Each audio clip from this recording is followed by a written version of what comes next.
From Minute Maid Park in Houston, Texas, Comcast Sportsnet brings you Houston Astros baseball. Tonight it's Game 2 of this Interleague Series. The Astros meet the Cincinnati Reds. Good evening, everybody. Bill Brown and Alan Ashby. Dusty Baker's Reds won last night, and they are right in the thick of the NL Central race. The Astros would love to be spoilers. They get 2 more shots at the Reds, Ash. Cincinnati Reds made it look pretty easy last night, scoring 6 runs and pitching well. Kind of night where you can have an easy time against a club like the Astros at this point of the year. It's not been easy, though, for any pitcher to slow down Jose Altuve in the month of September. He has just been something to watch. Just tearing it up, leading the major leagues in hits, and just keeps compiling multi-hit games, hitting .439 in the month. You can see the on-base percentage is spectacular, although obviously not drawing walks. On the OPS, very good.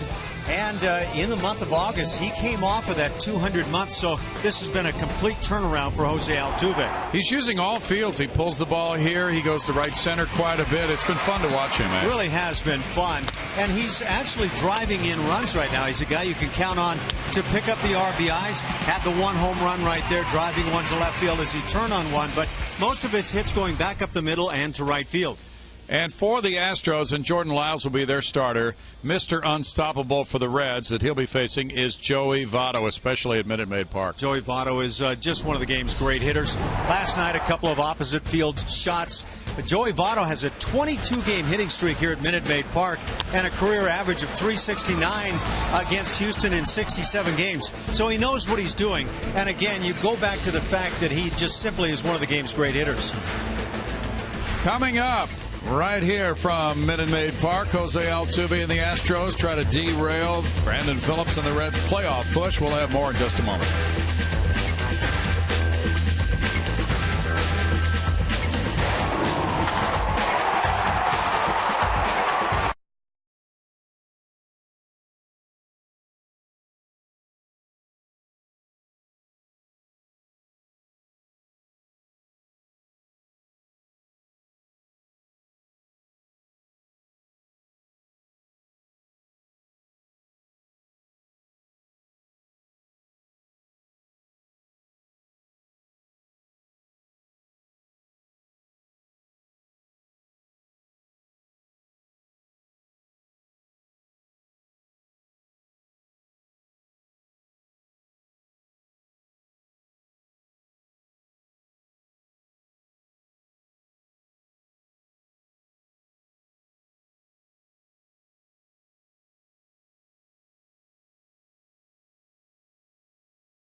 The Cincinnati Reds are here for a 3-game series. The Astros hoping to tie it all up tonight, and they'll hand the ball over to Jordan Lyles, who is the longest tenured pitcher in this starting rotation. Hard to believe that he's only 22 years old. He'll turn 23 next month in October, and he's coming off 3 really great starts, going at least 6 innings in each of those 3 and not giving up more than 3 runs. He's had an interesting last 7 games as well. He's 3-1 with a hold and his first major league save.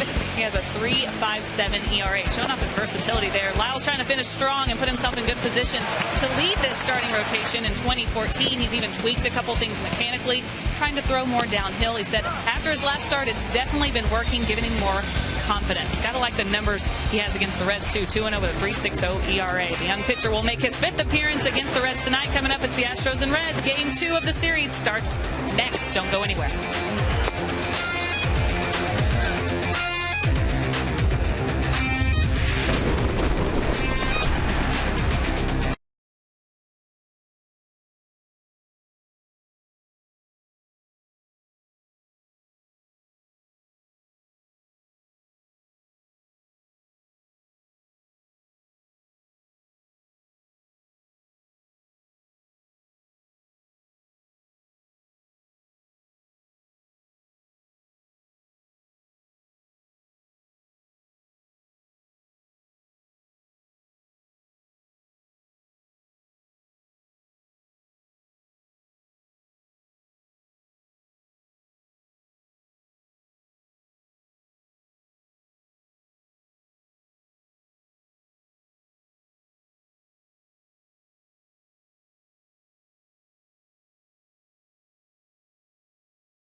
Southwest Airlines. Find our fares only at southwest.com. And by Capital One. Spark unlimited business checking from Capital One Bank with unlimited transactions. Inside Minute Maid Park, having fun out there in the fun zone, and down in the Astros dugout, they're about to take the field to try to snap a 3-game losing streak. The Astros with a record of 51-99, taking the field with right-handed starter Jordan Lyles headed for the hill to face this Reds club, which picked up a game on both teams ahead of it in the NL Central last night. Pittsburgh and St. Louis both lost, so the Reds find themselves 2.5 back in 3rd place with this starting lineup for Dusty Baker. Shin-Soo Choo center field, Brandon Phillips second base, Joey Votto first base, Jay Bruce right field, Xavier Paul DH, Todd Frazier third base, Zach Cozart shortstop, Devin Mesoraco catcher, Derek Robinson left fielder. On the mound for the Astros, it is right-hander Jordan Lyles. Lyles, over his last 3 games, has been quite effective, working at least 6 innings in each of those ball games and allowing just a total of 7 earned runs, just 1 in his last start. That in a win at Seattle against the Mariners. But Jordan Lyles trying to keep a nice little run going as he finishes his year. Defensively behind Lyles tonight, the Astros will line him up with Carlos Corporan, the vet behind the plate. Around the infield, Chris Carter, Jose Altuve, Jonathan Villar, and Matt Dominguez. In the outfield, it's Brandon Barnes in center, Jimmy Prentice in right, and in left field, Mark Krause. Inside Minute Maid Park, where the Astros have won 24 and lost 52. This is the next to last game on this homestand. There will be one homestand remaining of just 3 games against the New York Yankees after the Astros and Reds play the finale of this series tomorrow night. And the Astros will set sail. Dusty Baker's club also leaving Houston after tomorrow night. He's in his 6th year as Reds manager. 504 wins, 457 losses. 3rd on the all-time Reds managerial win list. Behind Cooperstown Hall of Famers Sparky Anderson and Bill McKechnie. And Baker's 16th in history among managerial wins, behind Jim Leland. Chu has been quite the leadoff man at 287 with 21 homers, 51 runs batted in, 424 on base average. That's 2nd in the National League. He has scored 102 runs. That also is 2nd, and he's walked 104 times. Last night, Chu walked 3 more times. He was 0 for 2 in that game. The Reds won it 6-1. Lyles delivers, and it's ball 1. Jordan is 2-0 in his career against Cincinnati. Got his first major league win against the Reds. His ERA against them in 4 games is 3.60. It's a foul ball, and it's a 1-ball, 1-strike count. He last faced the Reds June 3rd of 2012 and beat them. Got his first major league win against the Reds August 3rd, 2011 here at Minute Maid Park. Ground ball to first base, fielded by Carter, and that's out number 1 for Lyles. Well, the way Chu's been getting on base, that's a relief. And Brandon Phillips comes up. A lineup that last night for Cincinnati was taking a lot of pitches early in the count. This time on the 1-0 count, Shin-Soo Choo swinging right away and swung on the following pitch as well. 263 for Phillips, 18 bombs. He's driven in 101. That's 2nd in the league, the RBI figure for Brandon. He looks at it, and it's ball 1 to Phillips. Phillips had 1 hit in 5 at-bats last night. Sure would be inclined here early in the ball game to throw as high a percentage option of pitch for a strike early in the count to these guys, the Reds, as possible, and maybe change their philosophy. They were doing a lot of taking last night. That's a high chop. Lyles backhanding, setting, and he throws it by Carter, and now Phillips turns for second base. Carter gets to it. Phillips is going to stop at second. That looked like a catchable throw. Looked like it was going to be a good play for Lyles. Carter reached down to the backhand side, and the ball eluded him. I think you're exactly right. I don't think it was a good throw, but it was catchable, and somehow just gets right on by Chris Carter. You can see not a good swing by Brandon Phillips, but that is not an ideal throw by any stretch of the imagination by Jordan Lyles. But I think you're always, when you do make this kind of throw, hopeful that your first baseman can come up with a play. Lyles is charged with a 2-base throwing error on that play. Now Joey Votto with his 22-game Minute Maid Park hitting streak, the longest by anybody in this ballpark. 433 on base average. Votto shoots a line drive into left center field. Phillips broke back to second. He'll get to third as the throw comes in from Krause to second base on the single by Votto, make it a 23-game hitting streak at Minute Maid Park. And the 2 hits last night were just like this. Line drives into left field. Joey Votto seeing the ball very well and swinging early in the count. So the Reds look like a completely different club in philosophy tonight from last night. Now it's Jay Bruce from Beaumont, Texas. He always has his fans here at Minute Maid Park. Jay last night had 2 hits and 4 at-bats. He drove in a couple of runs, walked, and scored twice. So now at 95 runs batted in with 29 homers. There's a delay while something is retrieved from the warning track in left field. Krause flips it up to one of the fans. Well, Jay Bruce has been something in his career. He started out with 21 homers in his rookie season of 08, and he has improved in home runs every single year. He would need to hit 35 to keep that improvement going.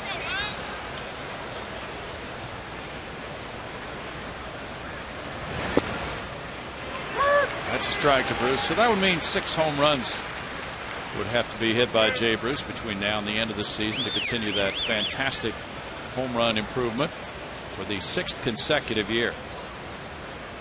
That's rarely been done in baseball history.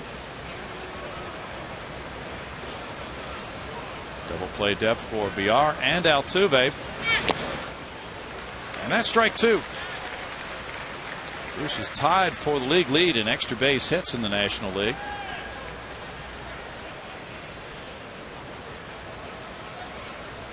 Matt Carpenter of St. Louis is tied with him. They both have 68 extra base hits.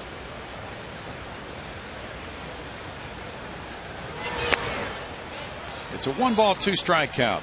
We mentioned Matt Carpenter last night. What a year he's putting together for the Cardinals. And I think one of the key guys as to why the Cardinals have been so good once again. They just have had some kind of a year from Carpenter and some other players who have been so much better than they had been in the past. Matt Adams fouled away, still 1-2. And David Freese has not had the kind of year he had in the past at third base, but nonetheless, the Redbirds are right there tied with Pittsburgh for the top spot in the NL Central. And the Reds trying to play catch up. They will be headed for Pittsburgh after the Wednesday night game here. They have an off day Thursday. They'll be playing the Pirates 6 more times before the end of the year. And now it's 2-2 as Bruce gets back into the count.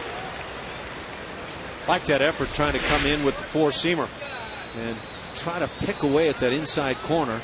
See that job of trying to frame it back over the plate by Corcoran. Big pitch coming here on 2-2. And toss goes to first. Now, Bruce is the only player in Major League history to hit at least 20 homers his first year and then increase that total the next 4 years.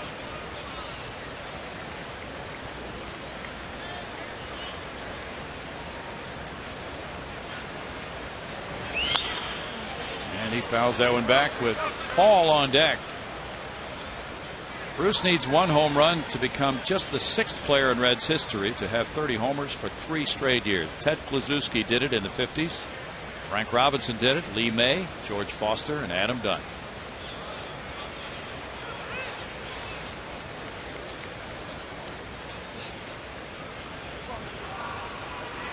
That is a pretty impressive list to be a part of. It really is. Bruce hits a flare to shallow left field. VR sprints out for it. VR near the left field line, sliding. He made the play. Krause comes up with it and throws to the plate, and the run scores. Now it dropped. It looked like he got it, but it dropped in. So it's 1-0 Reds as Bruce winds up at first base. Phillips scores on the play, and Votto gets to second. I don't know what Krause is thinking in left field as this ball lands. He eventually throws to home plate, but that's not a first immediate reaction. He glances to second and now glances back toward the plate and then throws in that direction as the runner takes off. That might have been a preventable run. Might have been now that we saw that replay. That is very unusual. Bruce winds up with his 96th run batted in on the looping single. And Xavier Paul's the batter. 238 for Paul, 7 homers, 32 runs batted in. Outside ball 1. Paul's been around with several different major league clubs. 28 years old. He was with the Reds last year, had just 86 at bats with them. He came up with the Dodgers in 09. He's been in the Pittsburgh and Washington organizations as well. 4th round pick of the Dodgers in 03.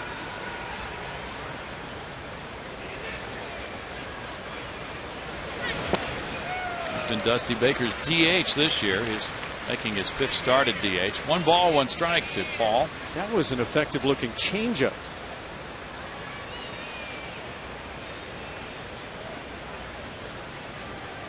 Reds are 3rd in the National League in runs scored. They have 653 runs this year. They're 2nd in on base average.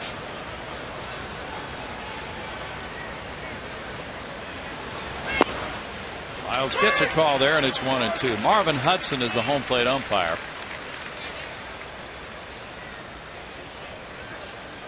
Last night the Reds got 2 in the 2nd inning, 2 more in the 4th, and 2 in the 5th to beat Houston 6-1. Right there in that bottom of the knees range. Obviously Paul didn't like it and takes it out on a little stroll away from home plate. 2 balls, 2 strikes. Paul was born in Slidell, Louisiana.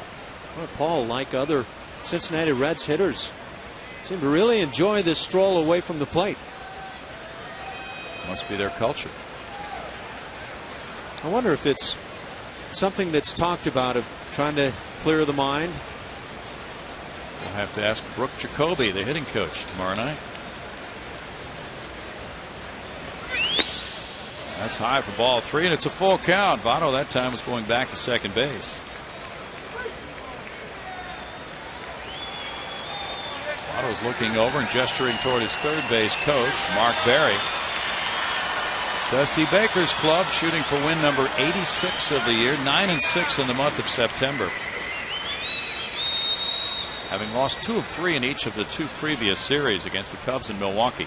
Runners go on 3-2. It's ball 4 and the bases are loaded as Paul draws the walk. All starts with a routine play and a poor throw to first base, and now you fall behind and you've got the bases loaded and a chance for the Reds to put up a big first inning. And it's been a 19-pitch inning so far for Lyles. VR comes in. Todd Frazier will bat.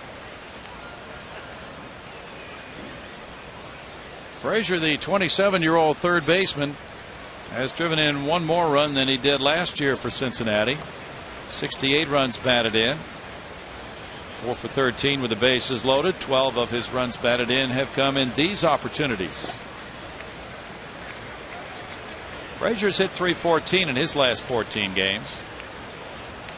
He didn't do much in the first half this year.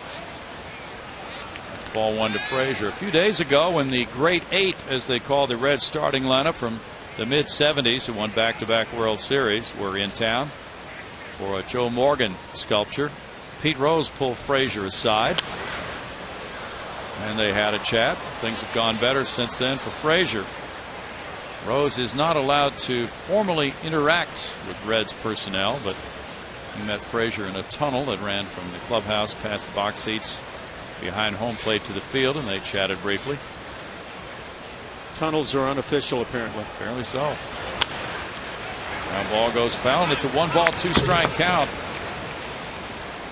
Washington won game 1 of its doubleheader. It's a split doubleheader, so game 2 is tonight, beating the Atlanta Braves in its final at bat on a rare error by Andrelton Simmons following a couple of walks by Craig Kimbrell. That's also another rarity. So Washington is 4.5 back of Cincinnati in the wild card race right now. That's a shot into left field. That'll score Votto. Bruce with a stop sign, and it's 2-0 Reds. RBI single Frazier. 69th run batted in.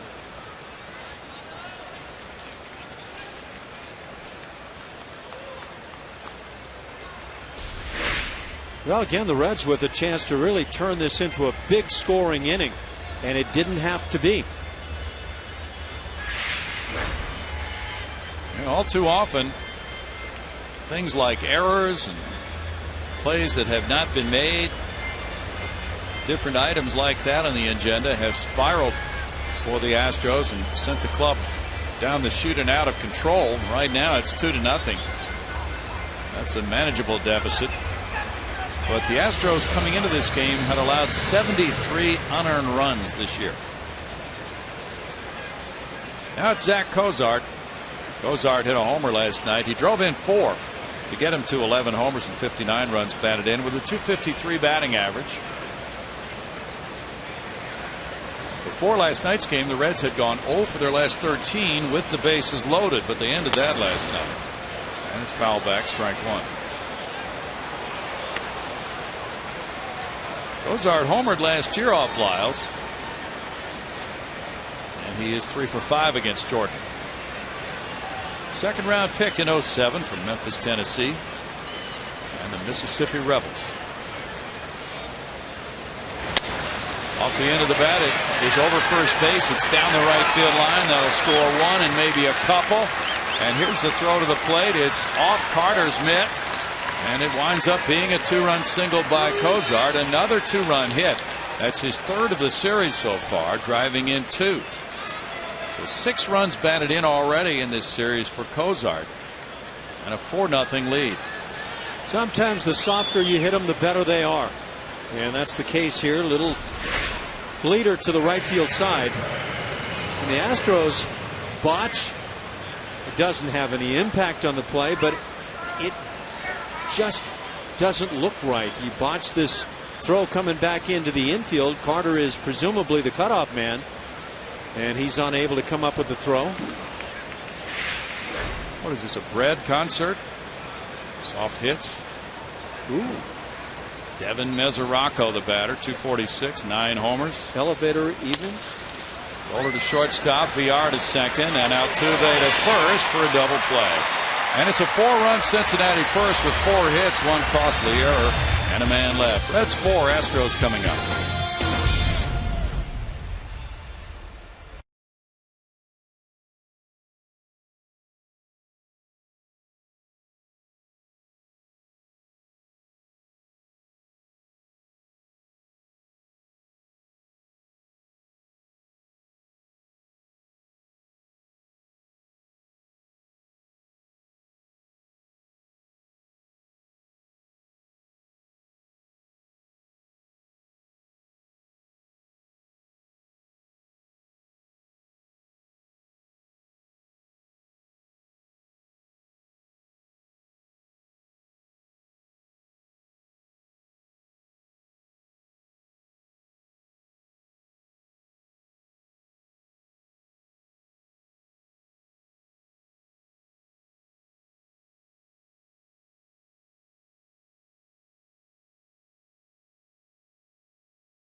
For game 2 of this series, Jonathan VR shortstop, Jose Altuve second base, Mark Krause left field, Matt Dominguez third base, Fred Wallace DH, Chris Carter first base, Carlos Corcoran catcher, Brandon Barnes center field, Jimmy Paredes right field.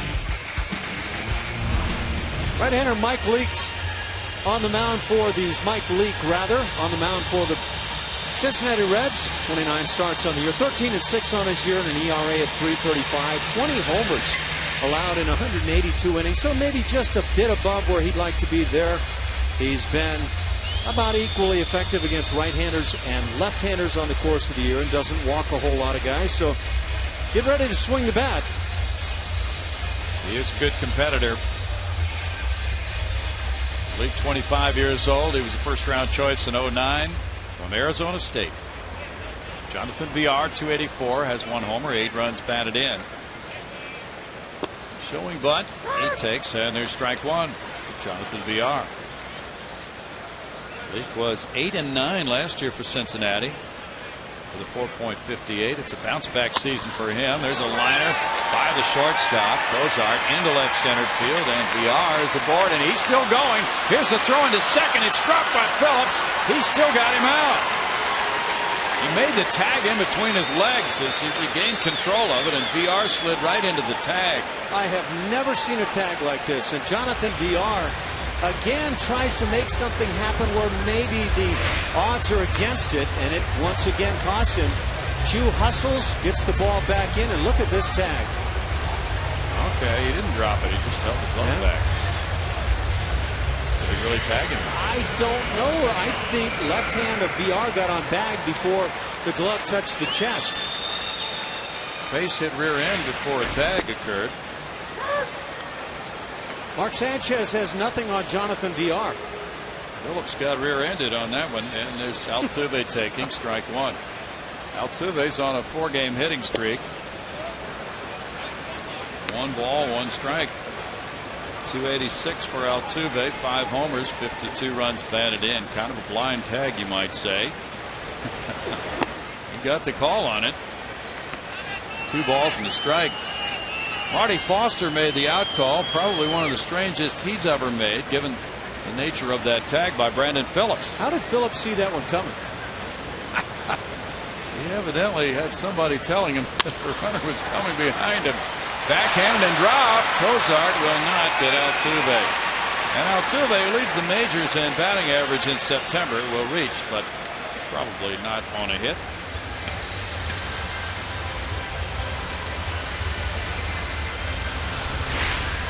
This ultimately not a real difficult play. That was easy to set the feed and get in position to throw. Cozart simply can't come up with it cleanly. Error on Cozart is 14th. Now Altuve has reached for Mark Krause. Krause, a 200 hitter, has 4 home runs. He's driven in 13.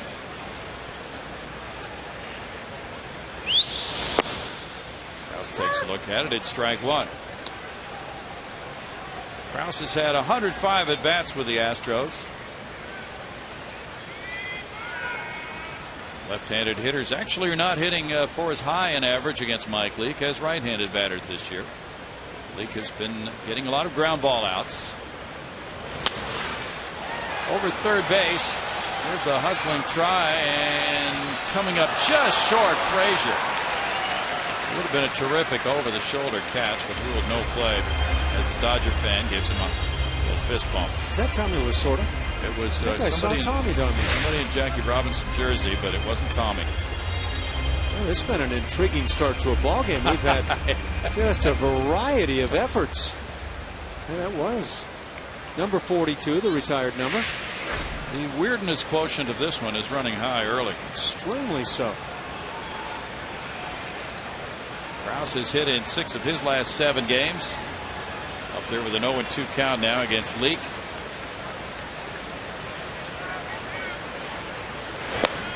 And taking 1 ball, 1 strike. Leake has had an improved fastball. Though the batting average against that pitch is .296. Lately he's been getting better results with it. Leake has pitched 9 times as a starter against the Astros, with a record of 5-4 and an ERA of 3.76 against Houston for his career. It's 2-2. You talked about the fact that he's done a good job of keeping the walks manageable, just 46 of those in 183 innings. That's been a hallmark of his career so far in the big leagues. He went straight from Arizona State to the majors, the 21st player to make that jump, skipping all the minor league stops straight to the big leagues. Pitcher goes foul and get out of the way in the Astros dugout. You love to have these guys in the rotation that are going to give you 200 innings a year, provide a winning record, and they're not easy to come by.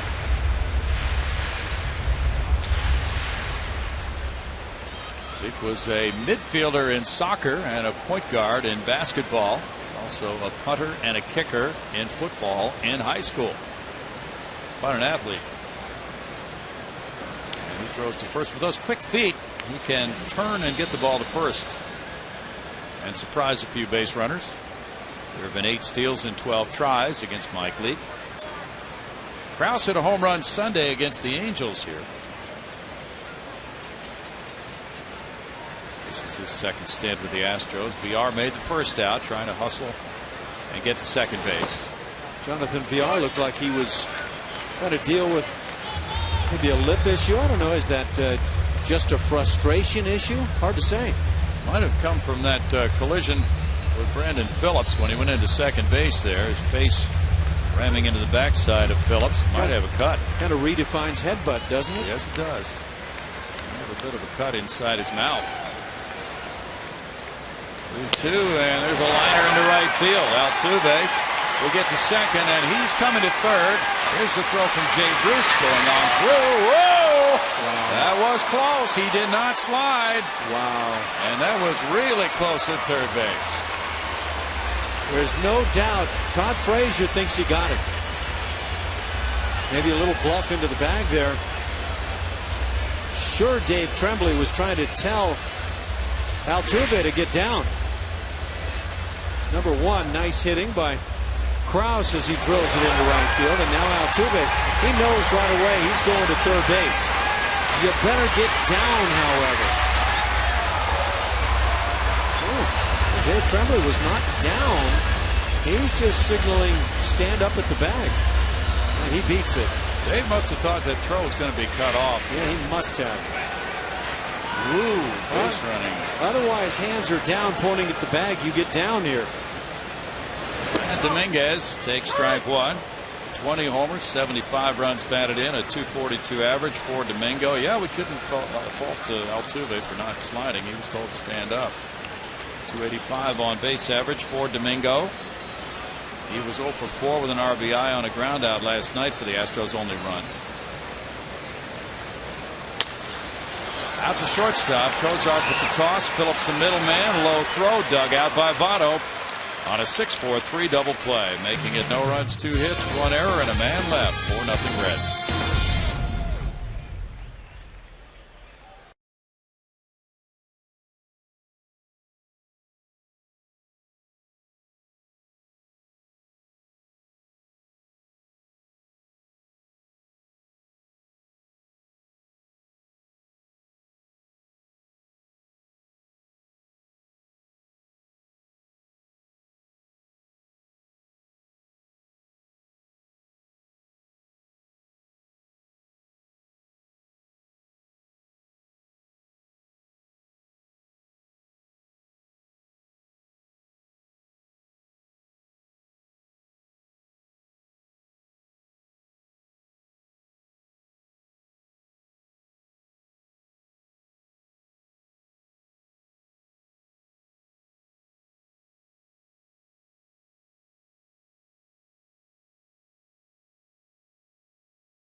Friday, September 27th is the final big and bright Friday night of the season. The Astros take on the New York Yankees at 7:10.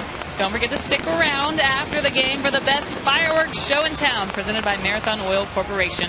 It's featuring the top songs of 2013. Call 1-877-9-ASTROS or visit astros.com for tickets, guys. Julia, while you were away over the weekend, we were looking for nominees for the top song of 2013, so you missed out on that. So we'll let you weigh in if you choose to do so. I'm going to have to brainstorm for a second. All right. Derek Robinson leads it off. We didn't have that capability. Strike one to Robinson. 247 for Derek, no homers and 7 runs batted in. He was a stolen base champ in the minor leagues. Puts this one in the air. VR out to left field looking at Mark Krause. Krause puts it away. That's out number 1. So Ludwig, who's been rested occasionally on the Pines tonight as Robinson gets the start in left field for Dusty Baker. And it's back to Shin-Soo Choo. Choo grounded out to Carter leading off the game. He figures to be in for a very hefty payday as a free agent after this season. Had a very good year, and with free agency looming for Choo, he's gone from a run producer as he was with Cleveland to a big time run scorer and a center fielder this year. Altuve over to Carter. 2 outs as Lyles now tries to get on track. In that 4-run first, 3 of the runs were earned. The run scored by Brandon Phillips on the error by Lyles was the unearned tally in that frame. And now Phillips comes around for the second time. Phillips was the Reds club MVP last year. 3rd time that's happened for this 32-year-old second baseman. And creative tagger. You got that right. He's won 3 Gold Gloves. That's strike one. He does make some plays that no other second baseman make. We saw one of those on that tag of VR.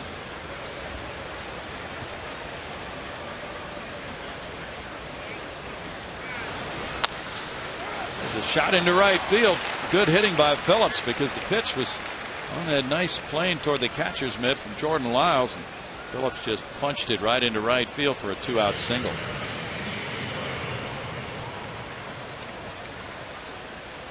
Yeah, he's a very good player, and he's willing to step out of the box of normal in this game, and we saw that with the tag. That was far from normal. You don't always get normalcy at a baseball game. Joey Votto looks at ball one. Votto singled sharply into left field. Votto, a 4-time All-Star. Boy, has he hit in this ballpark. The first inning didn't provide us anything from the box of normal, did it? Not a thing. 1 ball, 1 strike. Play after play out of the norm. Votto in this ballpark has hit .430 in 34 games, 135 at bats.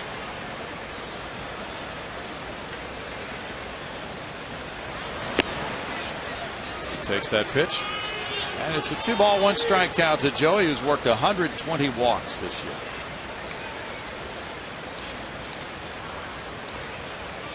That batting average here in Minute Maid Park is his best in any ballpark with the exception of old Yankee Stadium. He had 12 at bats there with 7 hits. 2 balls, 2 strikes. Votto had an 11-game extra base hit streak here.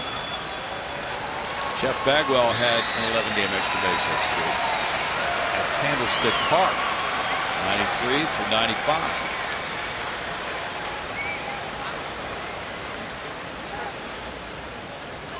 Time call. Blue Jays lead the Yankees in Toronto. It's 1-0 in the bottom of the 6th inning with Andy Pettitte on the losing end of that one. Colby Rasmus' home run, his 21st of the year. In tight to Votto, and it's a full count with 2 outs. And Phillips, the base runner, about ready to take off. Can't blame Lyles at all for trying to pitch in on the hands hard to Joey Votto, who has 3 hits all to left field here in the series. You bet. A lot of his hits this year have come to left field. Boy, these signs are hard to come by right now. Jason Castro has been placed on the 15-day disabled list, shut down for the season with that right knee problem.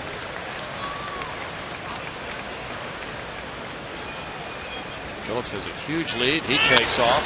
This fly ball goes to left. Mark Krause waiting for it. Krause with the catch, and it's no runs a hit and a man left. It's 4-0 Reds.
Tune into Chevy Hometown Kids. That's every Saturday morning at 9:30 a.m. on CSN. Chevy Hometown Kids, where it's not about the score, but the experience, guys. Thanks, Julia. Kids here tonight have watched the Reds get 4 in the top of the first inning. Now the Astros come up in the bottom of the second with Brett Wallace to lead it off against Mike Leake.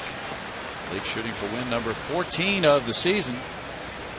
Matt Latos leads the Red staff with 14 victories. He'll pitch in Pittsburgh Friday night. Wallace goes for the first pitch, hits it in the air, and here's Derek Robinson in left. That's one out on one pitch for Mike Leake.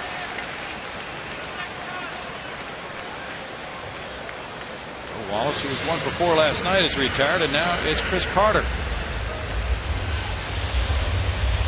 Carter had a double in last night's game, 1 for 4. With 27 homers, he leads the club with 77 runs batted in. He also is the club leader. His batting average is .219.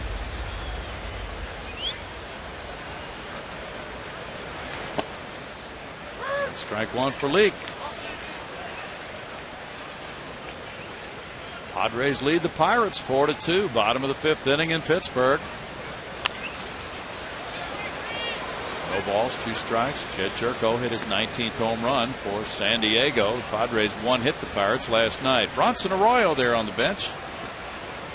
36-year-old veteran is 13-11. Leake gets his first strikeout. And that's number 200 of the year for Carter. Yeah, it's a big strikeout historically, punching into that realm you don't want to enter. 6th player to reach that figure. Carlos Corcoran comes up now. Carlos at .235 has 7 homers, 18 runs batted in.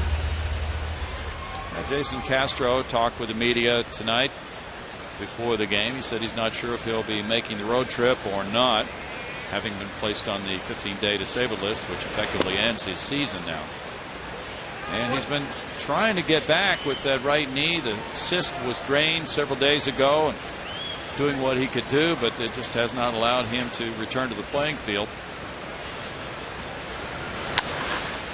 Popped up. Frazier gets underneath it.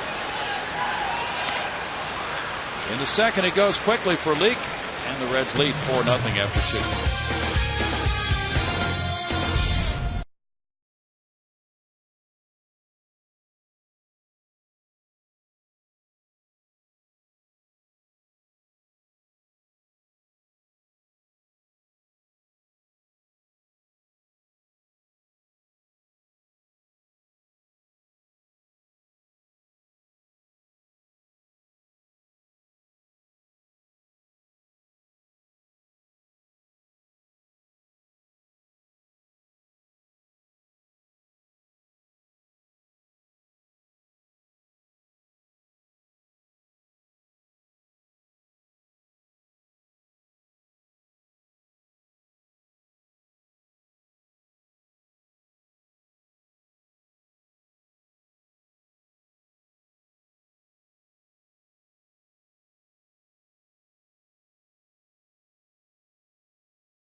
Placed on the 15-day disabled list, so his season effectively has ended. General Manager Jeff Luhnow talked about Jason before the game, and this is our Geico quote.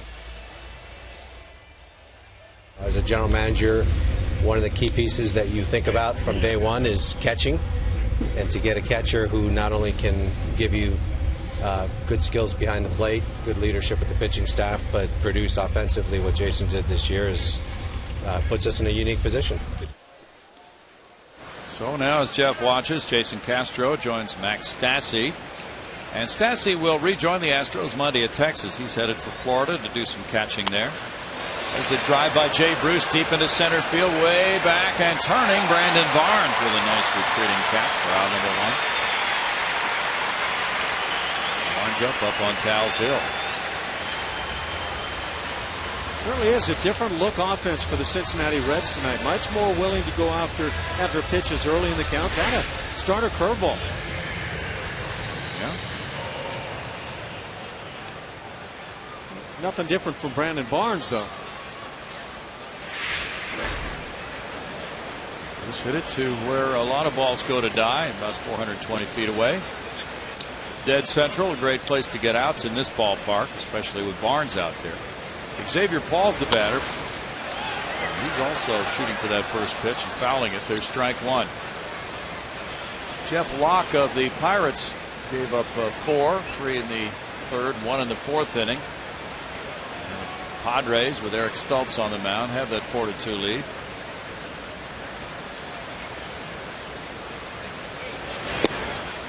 Inside to Paul, that evens the count at 1-1. And the Cardinals, of course, had their disappointment last night at Colorado. They have not yet started tonight's game there.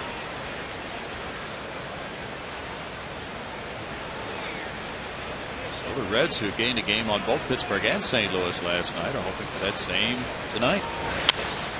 Rolled out to shortstop. VR onto Carter, 2 down.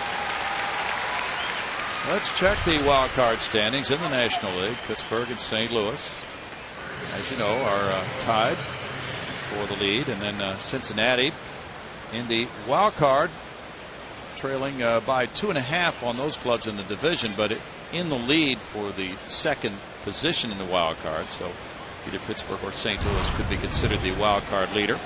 And then Washington 4.5. I was going to say 2 weeks ago I wouldn't have guessed that Washington might put some heat on in regards to that last wild card spot. True. Now Frazier looks at ball 1. Washington has that other game tonight in the split doubleheader with the Atlanta Braves, and that is going Washington's way 1-0 after 6 right now. So if Washington does sweep that doubleheader, now there are more signs of life from the Nationals, and they're still not out of the hunt, although on the fringes of it.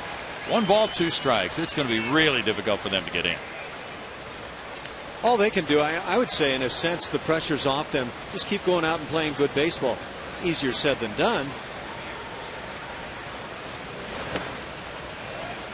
Frazier takes it in. It's a 2 ball, 2 strike count. The Texas Rangers are rebounding tonight from their 7-game losing streak. They lead at Tampa Bay 6-1 in the middle of the 6th inning. Grounder, and Dominguez can't come up with it. He was backing up on it, and then it looked like he took it off the leg.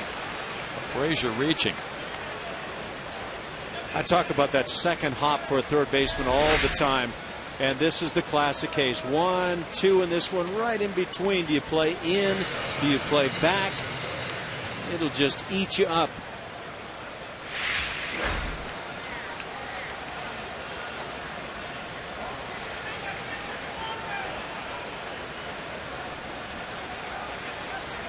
Ruled a single for Frazier. And now Zach Cozart's the batter. He had the 2-run single to right field. There's strike 1. Ian Kinsler hit his 12th home run tonight for Texas. Elvis Andrus number 3. We thought probably error, right? That was my thought process. Kinsler, not an easy play. No. Kinsler hit the first pitch of the game for a homer tonight. 0-2. The Rangers, during their 7-game losing streak, had hit no home runs, and they had not led in any of those 7 games.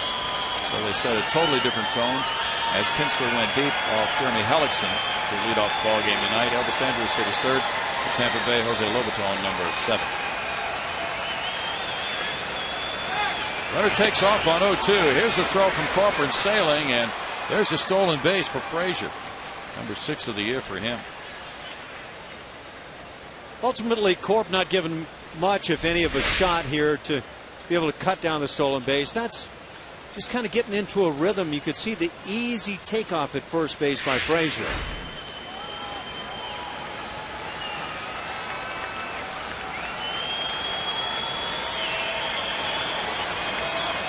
1-2 to Cozart.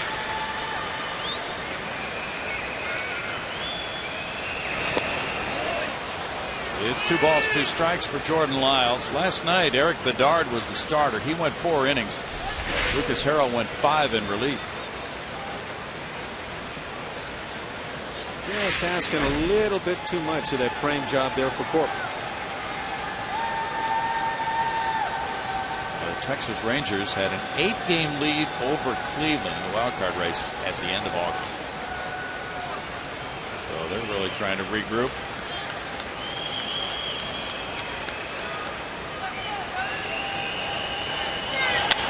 That's a liner over Altuve, and that'll plate another run to make it 5-0. And here's a throw into second base. A very good peg by Jimmy Paredes. Cozart with a 3 RBI game tonight after driving in 4 last night. Kind of an expose here this evening put on by the Reds and what the Astros actually need to shore up here as you head toward next year. Defensively, we saw a whole lot in the first inning. In this inning, that inability to shut down a stolen base that leads to a man being in scoring position. Always work on things, and defensively probably where you see them most. Snap throw to first, diving back in. There's Cozart on the pitch to Mesoraco. Strike 1 to Mesoraco, who bounced into a double play in the first. Ryan Hannigan did the catching last night for the Reds. Reds are 5 for 5 with runners in scoring position in this game.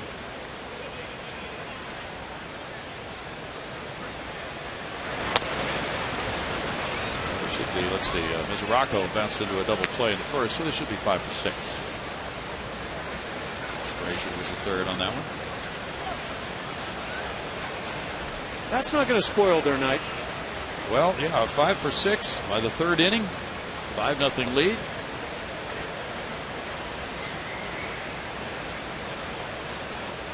Reds have won 8 of their last 10 at Minute Maid Park. Dusty Baker talks quite a bit to Bo Porter on the phone, evidently, according to their conversation around the batting cage today. But Dusty said, we really need this game. He said, I know they're trying to avoid their 100th loss, but we really need this game. They suffered a tough one at Milwaukee on Sunday. A walk-off homer. Off the end of the bat, shallow center field. Barnes in for it with the catch. In the third inning, it's 1 run, 2 hits, and 1 man left. The Reds lead it 5-0.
Third, right after tonight's tweet of the game, brought to you by AT&T, and pregame ceremonies here for the Roberto Clemente Award. Each team has a nominee.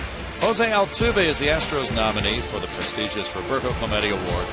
Roberto Clemente Jr. there on the field with Astros GM Jeff Luhnow and a representative of Chevrolet, handing him that trophy, emblematic of his being nominated as the Astros representative for that award. That's a huge honor for anybody, for Jose Altuve. I certainly would think that he would feel extremely honored in just that mere nomination. Well, he certainly should. It is an honor. Now Brandon Barnes steps up. It's the last of the third. He's hit .349 in his last 15 games. The Astros trail 5-0. He gets a first pitch strike from Leake.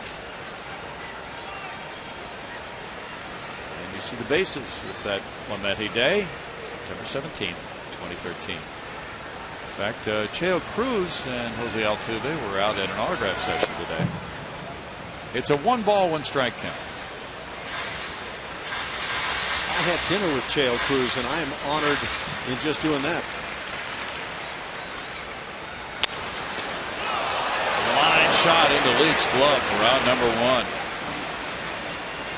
Did Cheo have rice and beans? He did not. I think he's had enough of that through the years to take care of things. You can see a pretty nice fielding position by Leake there as he handles this line drive. Good athlete. He sets himself up well to be able to make the play. Yeah, Jimmy Paredes, the batter, on a 4-game hitting streak, a 198 average with 1 homer, 10 runs batted in for Paredes. During his 4-game streak, he's 5 for 15. Started in right field Saturday against the Angels and went 1 for 4. That's ball 1 to Jimmy. Jimmy's making his 31st start in right field. He started 1 game at third base and 1 game at second base for the Astros. In for a strike, 1-1. Alexi Ogando started for the Rangers tonight in Tampa Bay. He went 5 innings, gave up 1 run. Jeremy Hellickson gave up 5 earned runs in 2 2/3. Texas leads at 6-1 after 6. Chopped outside the first base line. It's 1-2.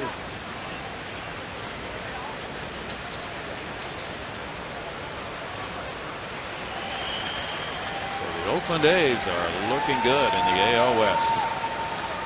How do they do it? Moneyball. Is that what it is? Yeah. I think it's Phil Garner. Well, he works for that organization. He makes a contribution, that's for sure. 2 balls, 2 strikes. I think he has turned them into a scrap heap of success. Leake gets a strikeout. That's number 2 for him. All right, strange ball game here. Had some weird happenings early in this game. Started right away, just a routine hopper back to the mound.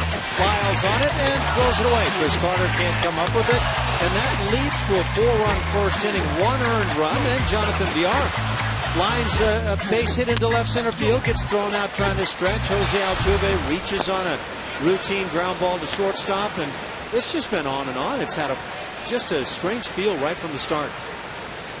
Villar looked at ball 1 there. He singled, as you saw earlier. He's thrown out trying to stretch it. Change up missing, and that takes it to 2 balls, no strikes.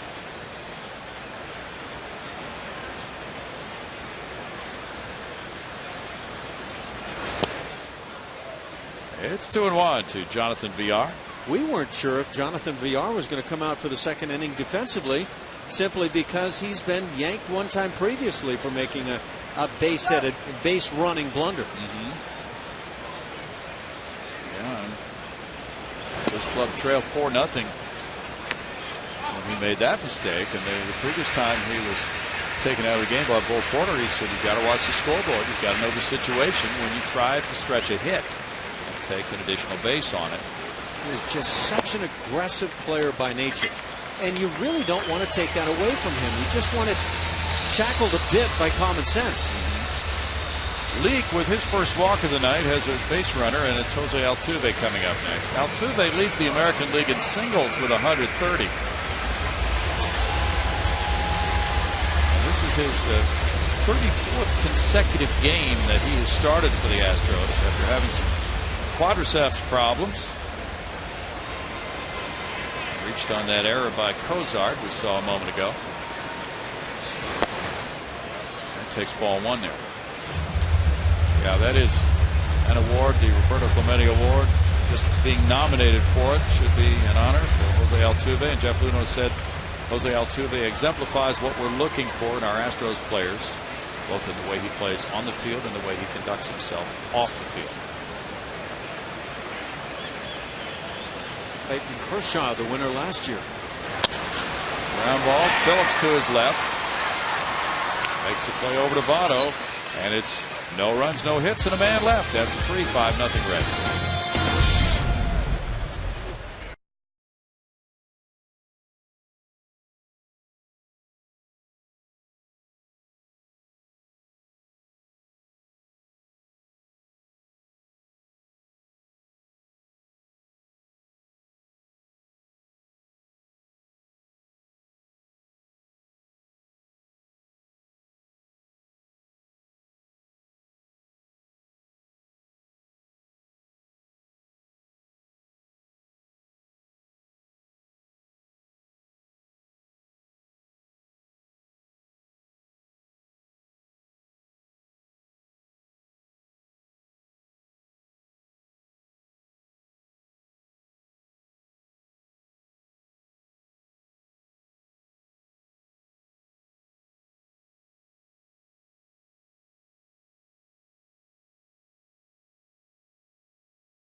All the action of the 2013 Major League postseason starting October 1st. Check your local listings for details.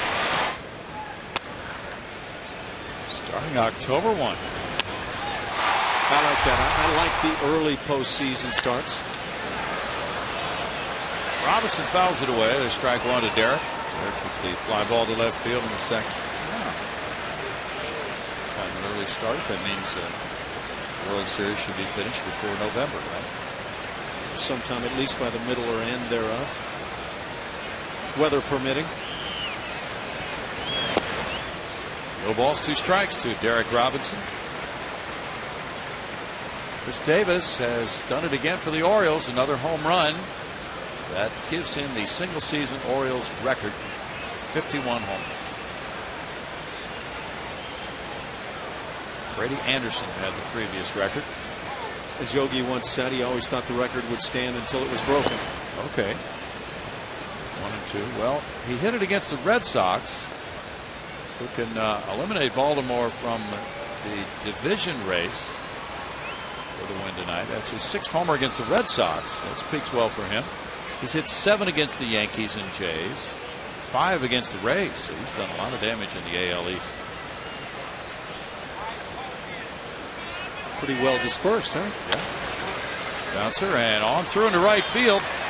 Robinson found a hole between Carter and Altuve. Carter headed for first base, and Robinson's aboard with a leadoff single.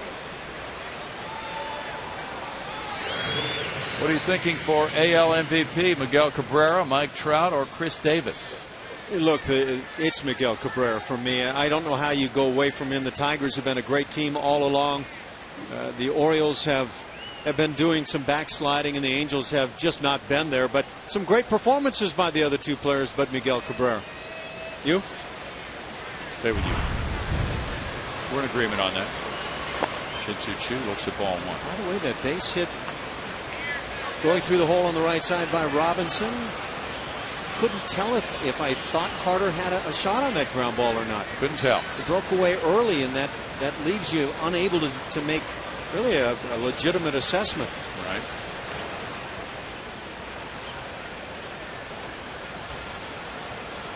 Clearly there was no shot for Altuve. That's where, as a first baseman, you probably do need to play there a lot to make it a solid position, but you got to go for that ball. Runner takes off. Corcoran with a throw right there, but Altuve could not grab it because the base runner was sliding in. Robinson, he got hit by the throw. So he steals it. That's his 4th of the year in 9 tries. The throw is starting to drift a bit for Carlos from behind the plate, and this drifts into the runner. That makes it tough on the infielder. See a guy with a good jump, and would have taken a perfect throw to get him. 2 steals tonight for the Reds. Pitch was ball 2 to Chu. He is now looking at a runner at second and nobody out. And a strike. 2-1. It's Orioles 2, Red Sox 2 there in the top of the 6th in Boston. Dustin Pedroia hit his 9th home run for the Red Sox.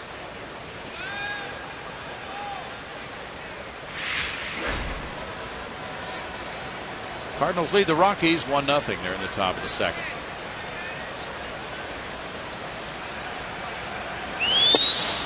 Swing there makes it 2 balls, 2 strikes to Chu. It's the Royals 3, the Indians 0. They're in the top of the 4th at Kansas City.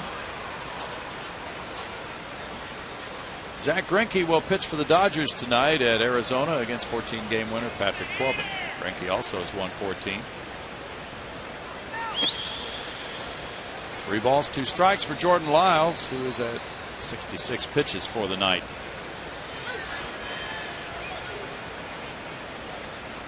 Garrett Richards will go for the Angels tonight in a late night start at Oakland against Sonny Gray.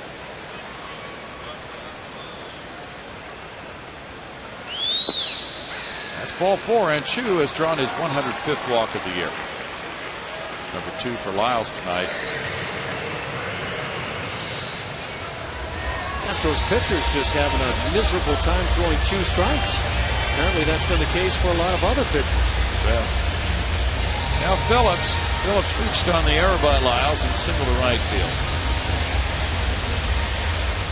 Well, there was an article on the A's today on Fangraphs talking about the Moneyball Oakland days from 2000 to 2001.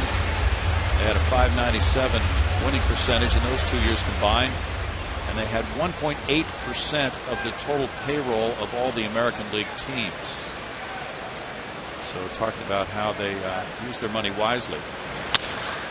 Shot to center field. Barnes backing on it. Barnes there for the catch. Here's the tag at second, and the throw comes back into second base. Robinson gets to third on a long out, number 1 by Phillips.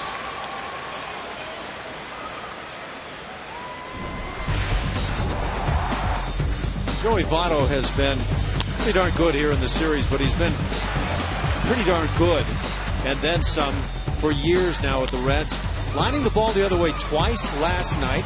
Astros started the night with a shift on against him. They've altered that now, coming back to more straight up, but he still finds a gap, shooting it into left field as he singles in his first at bat tonight. Just a great hitter. And I think if you present a guy like this holes out there, he almost has a way to find those holes. You want to be more equal in terms of where you pick up your hits. He gets his majority of hits to left field, but not by a whole lot. He's just a great hitter. Now runners at first and third, 1 out for Votto. With that single in the first inning, he then hit a fly ball to left in the second. 1 for 2. And Lyles misses, ball 1. With Philip Umber warming up in the Astros bullpen, there's the power to the opposite field for Votto. Yeah, that's rare when you're looking at a left-hand hitter to see the majority of home runs going the other way. It's 1-1. Now that ballpark the Reds play in Cincinnati, very good offensive yard. Ball carries well, fairly short fences, but it really shows what Votto does, staying on the baseball. Don't imagine Dusty Baker spends a lot of time worrying about Votto with a bat in his hands. In tight, a ball, 2-1. You know, Dusty said before the game that he thinks the American League is a better league than the National League in terms of the talent.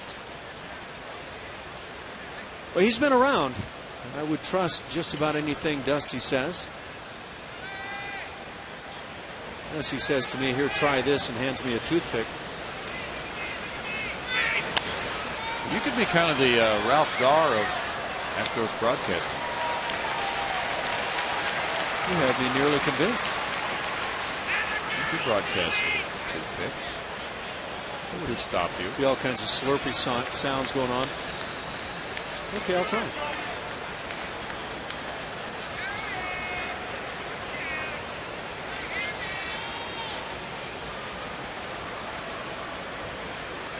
Dusty said the American League is tough. It's an offensive league. Even the worst teams can hit, he says. 3 balls, 2 strikes. But he likes the strategy of managing in the National League. I think if you're going to be a manager, you probably would enjoy National League style of play. Although, more headaches would come with it. 3-2 now with 1 out, and Chu, the base runner at first, is being watched. Chu takes off, and the bouncer goes foul. This is something that really good hitters seem to have as a commonality. When they don't center up the baseball with the bat, they tend to hit it foul. I've never quite understood why it seems to be this way, but then they'll put one right on the barrel and they'll hit it fair. And when you think about it, it's preposterous to try to do what these hitters try to do. Square up around baseball and around bat. I found that to be true for a long time. Philip Humber continues to work in the bullpen. They're going again, and it's fouled again. But really, now you talk about trying to keep your bat on the same plane as the baseball, right? Is that what hitters try to do, Ash? Yeah, I think to be fair, there's a variety of philosophies that work and have worked for a long time. Flat bat coming through the zone, angled bat with the barrel down. But I think there's one thing that's true, and I think that's that good hitters, whether they stride early, long, short, or whatever, will keep their hands back and in hitting position. Jose Cruz was a guy that I played with and I thought was a great hitter. He would sometimes have the longest of strides, and people say, well, you can't hit when you have a big, long stride. As you see the pickoff attempt to first base, left-handed first baseman might get an out right there. But what Jose Cruz did was the hand stayed back, and because of that, it didn't matter how long or how early he made that stride, he was able to adjust. What happens when you're trying to react to something very quickly, however, is you tend to flinch, you tend to open up on the front side, and that's why a lot of guys just can never become good hitters. But if you have that ability to keep hands back while anticipating making that swing, then you got something. And I think when you watch a Joey Votto, those hands are going to stay back no matter what, and that's why he can drive the ball to left field so well.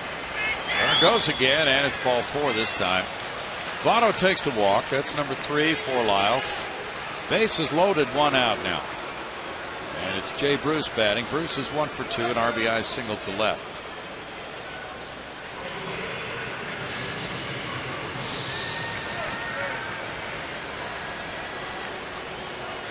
Bruce gets to a 30 home run, 100 RBI season, and he needs 1 more homer and 4 more runs batted in. Those numbers will be special again for Jay this season. He is hitting 300 with the bases loaded. This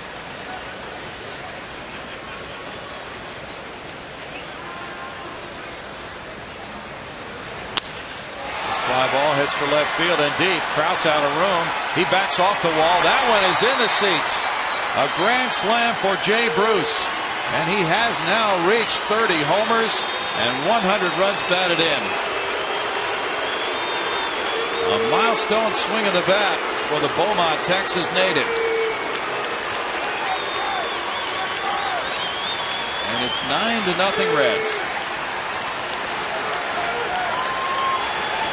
Well, those Crawford boxes become awfully friendly for everybody, but in particular the left-hand hitters who put it in the air in that direction. And that's just taking full advantage of what in a lot of ballparks is a fly ball.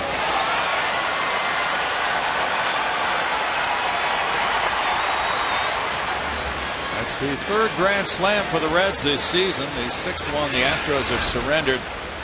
And that makes it a huge 9-0 lead. The Reds hope this is win number 86 of the year, and it's a big swing for Jay Bruce. We'll be right back.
Here in September 27th through the 29th, Mariano Rivera and the New York Yankees come to Minute Maid Park for the Astros' final series of the 2013 season. Be a part of history as Rivera closes out his Hall of Fame career with special pregame ceremony on Sunday the 29th. Call 1-877-9-ASTROS or visit astros.com for tickets, guys.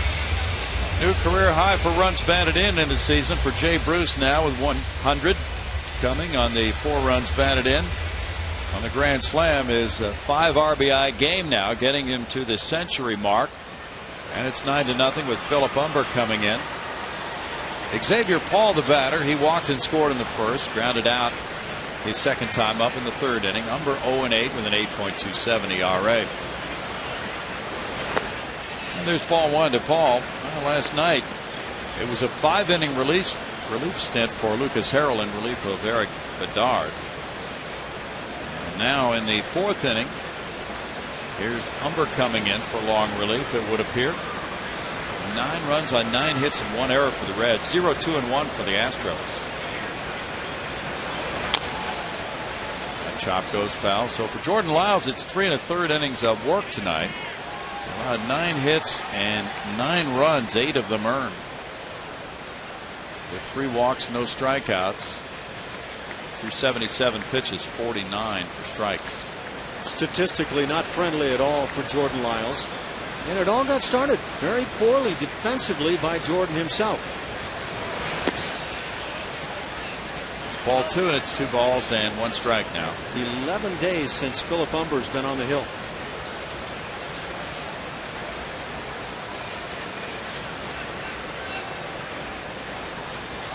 Now that's the difficult thing about a guy in his role. It can be a long time between appearances, but then once he gets out there, he's expected to be in for a while. 2-2. Jordan Lyles' ERA jumps to 5.32 after this game tonight. It was 4.92 when the game began.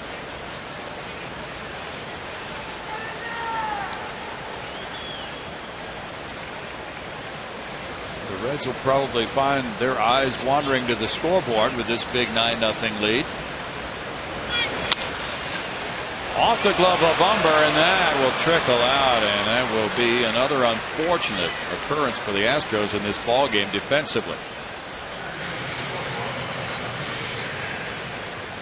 Humber unable to play this ground ball off the bat of Paul.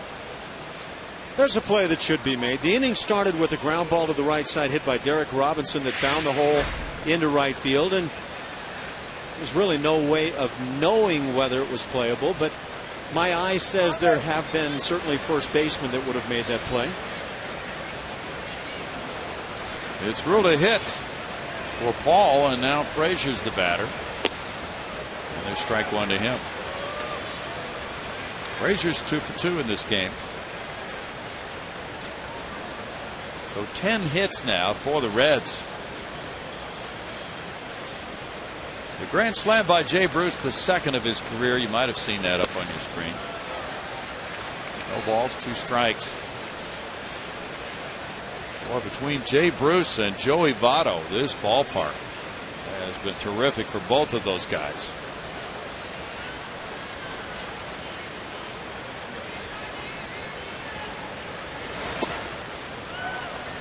We're missing there, and it's a 1-ball, 2-strike count.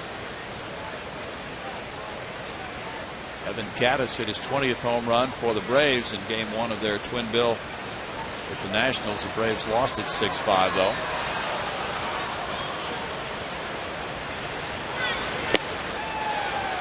Frazier's down on strikes. 2 outs.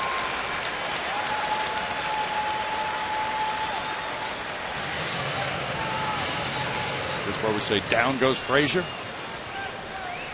Would have been ideal had you done it right on the money. Yeah.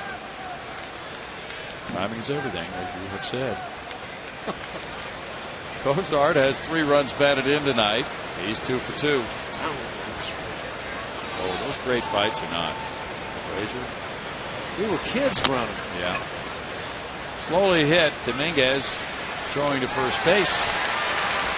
And it's a 4-run 4th inning on 1 swing of the bat by Jay Bruce. It's 9-0 Reds.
Toyota dealer. Toyota, let's go places.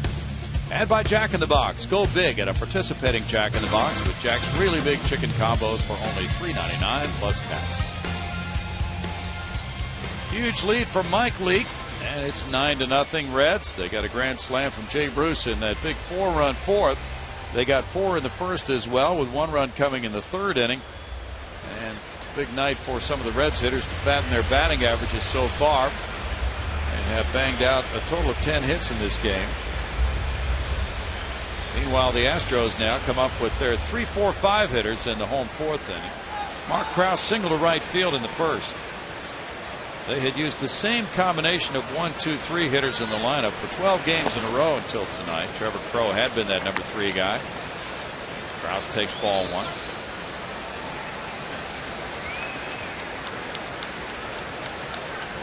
First time they had done that since May of 2008. With the top 3 hitters in the lineup being the same for 12 consecutive games. And in May of 2008, it was Michael Bourne, Kazuo Matsui, and Miguel Tejada. 1, 2, 3.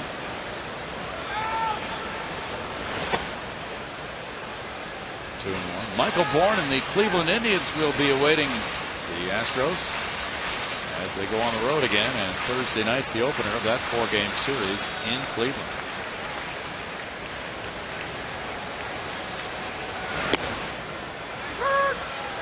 Strike to Krause. That makes it 2 balls, 2 strikes. The Tribe hanging right in there in the AL wildcard race. Ash.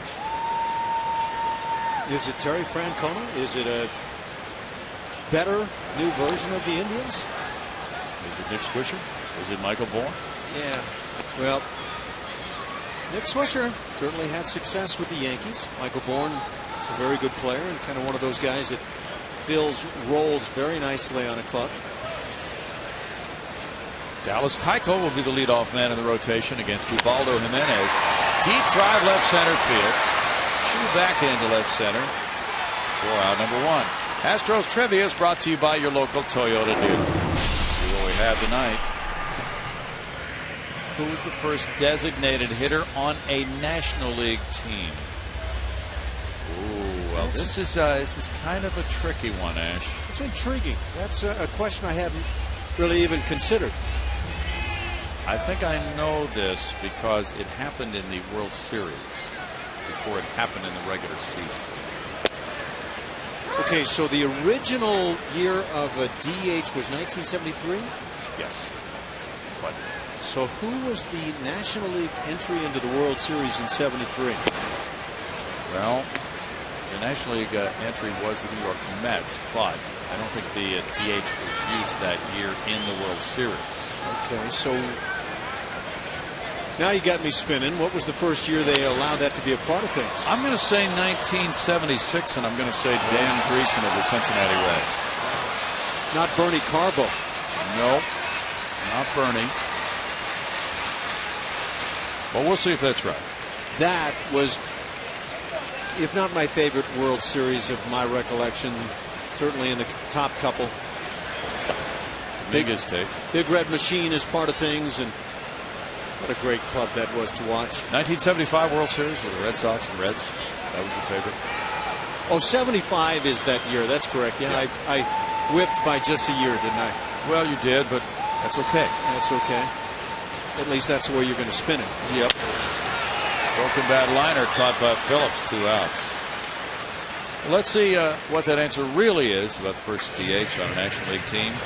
It was Dan Dreesen. It was in 1976. That year, the Reds played the Yankees. So the Reds beating the Red Sox in 75, the Yankees in 76. That's the last time a National League team has won back-to-back World Series. And Dreesen played for both the Reds and the Astros.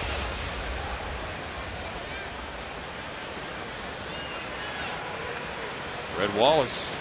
You are a font. I am.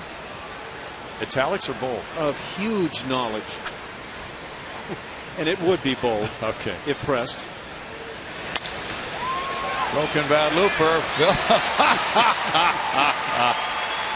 Phillips made a spectacular effort to catch that single to right by Wallace. He came really close to making a leaping catch in right field. He ran into a tag play a few nights ago up the first base line, high-five the guy tagging him, and now plays like this. That's just purely having fun.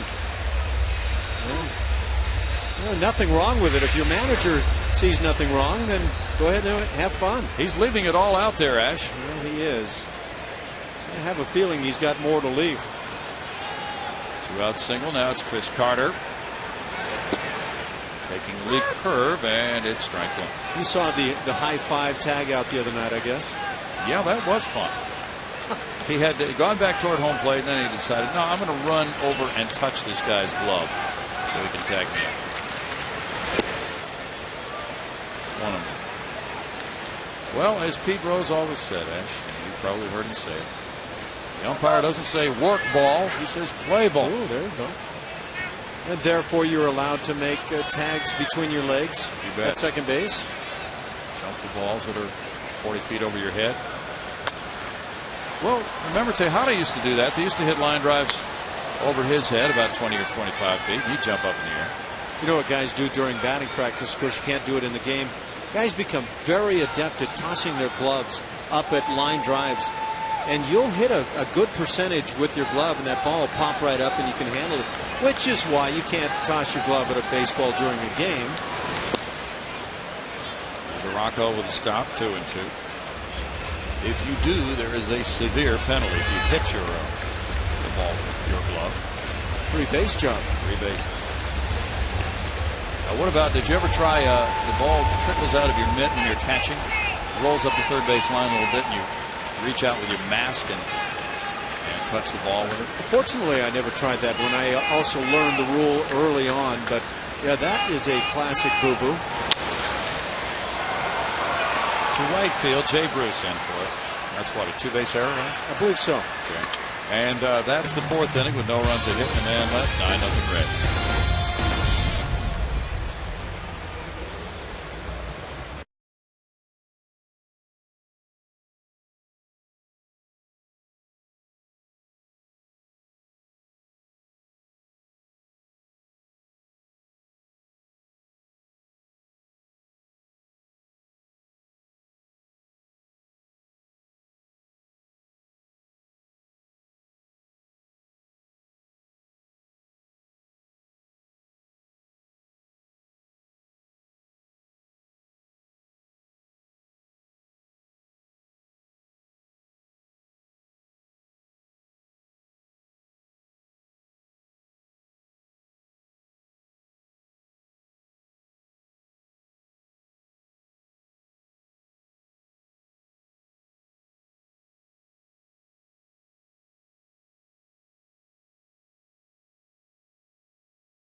.com at BAT is celebrating 5 years as your #1 mobile app for live baseball. Available for iPhone, iPad, Android, BlackBerry 10, and Windows Phone 8. At BAT delivers Astros baseball with live audio, pitch tracking, stats, news, highlights, and more. Text at BAT to 31826 or visit Astros.com for details, guys. Julia, earlier we wondered what your nominee would be for the top song of 2013. Have you come up with anything yet? Oh, that's right. I thought about, what is it, the Bruno Mars song? Oh, yeah. That was so popular. They play it here all the time. That's true. I don't remember which one it was, but it's good. I think it was Altuve's walk-up song, or maybe Castro's walk-up song. All right. Devin Mesoraco takes ball 1. Well, Ash came up with one, Julia. Oh, yeah. Yeah, he curious. Did. What kind of reaction was that? I want to know. She was shocked. Yeah. Yeah, this ought to be good.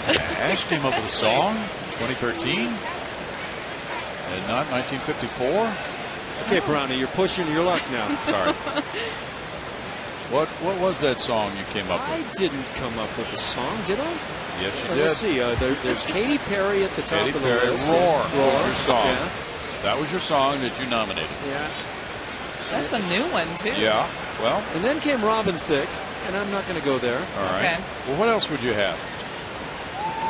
How about country? Are we allowed to nominate country? Well, why not? Why not? And Dominguez takes care of out number 1. Well, Blake Shelton's everywhere, isn't he? Yes, he is. Let's see. Here's a question for you, Ash. Who do you think the top guitar player is right now? In the world? In the world, in music. Rock guitarist. I enjoy Eddie Van Halen, but I think Joe Satriani is one of the elites. You know what's astounding if you actually want to get into guitar and look at the kids around the world, and I'm talking young teenagers and younger, who are as good as anybody. Robinson with a fly ball near the left field line. Krause over. You check out the internet and some of the play of these young kids, it's just astounding. Brownie, can I add one more to that? Yes, please do.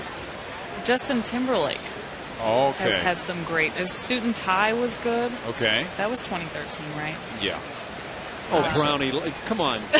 Say yeah like you know. Either then or 1964. I'm not sure which. But he's come out with a couple of good ones. Jay-Z, I think, was that song. Okay. That song. We're busy. Yeah, We're busy. Yeah, we're like just, I couldn't sit here and say, you know, that song by that guy, that gal. I barely get to listen to the radio. I just hear the songs in the ballpark. That's right. And, you know, when you're in baseball, there's a high fly ball to right center field. Barnes with a long run. Barnes back there with a running catch, out number 2. When you're in baseball, you really don't have time to follow music. Or follow anything. Yeah. I'm missing out on some great TV shows, apparently. That's happening. Well, hopefully. Brownie, I think you're going to go Jason Aldean. Yeah, that's where I think you're right. going. I think you're right. Or maybe Carrie Underwood. Yeah. There's always that gal. Her, you know, that gal that did that song. You know, that one. Oh, her. Yeah. Yes. Yeah. Yes. Yeah, she was wearing. Okay. Yeah, you're right. Carrie Underwood. No, not Carrie Underwood. That's not who I meant to say. No. All you have to do is watch the VMAs to get caught up. There you with go. him. Yeah. To get caught up with what's out there in terms of who's taking heat at this moment. What you want to listen to and what you don't want to listen to. Yeah. As this recent one. I don't know if you guys caught any of that. Caught the follow-up on everything. I think we were doing a game that night. That was a Miley Cyrus night. Yeah. Robin Thicke. Well, you know, Jeff Blum will be in here for the final series of the season. He's hip. He'll catch us up you know on what? all the That trends. stung right there. The way that came out of her mouth. Did you hear that? I did hear that. That stung. I'm talking about me too, though. Let me see if I can get I'm just as that bad over knife here. out of my back here. I can't reach it. Oh, come on. But he's got the little girls, and they keep him hip. Yeah, they do. And, you know, he was dancing on an on-camera open. I saw it. He and Ash did. It was good stuff, too. I think he went to a Taylor Swift concert this year. That'll keep you hip. Can't think of a better way. She, I believe she had a concert here at Minute Maid Park last year, right? Yeah.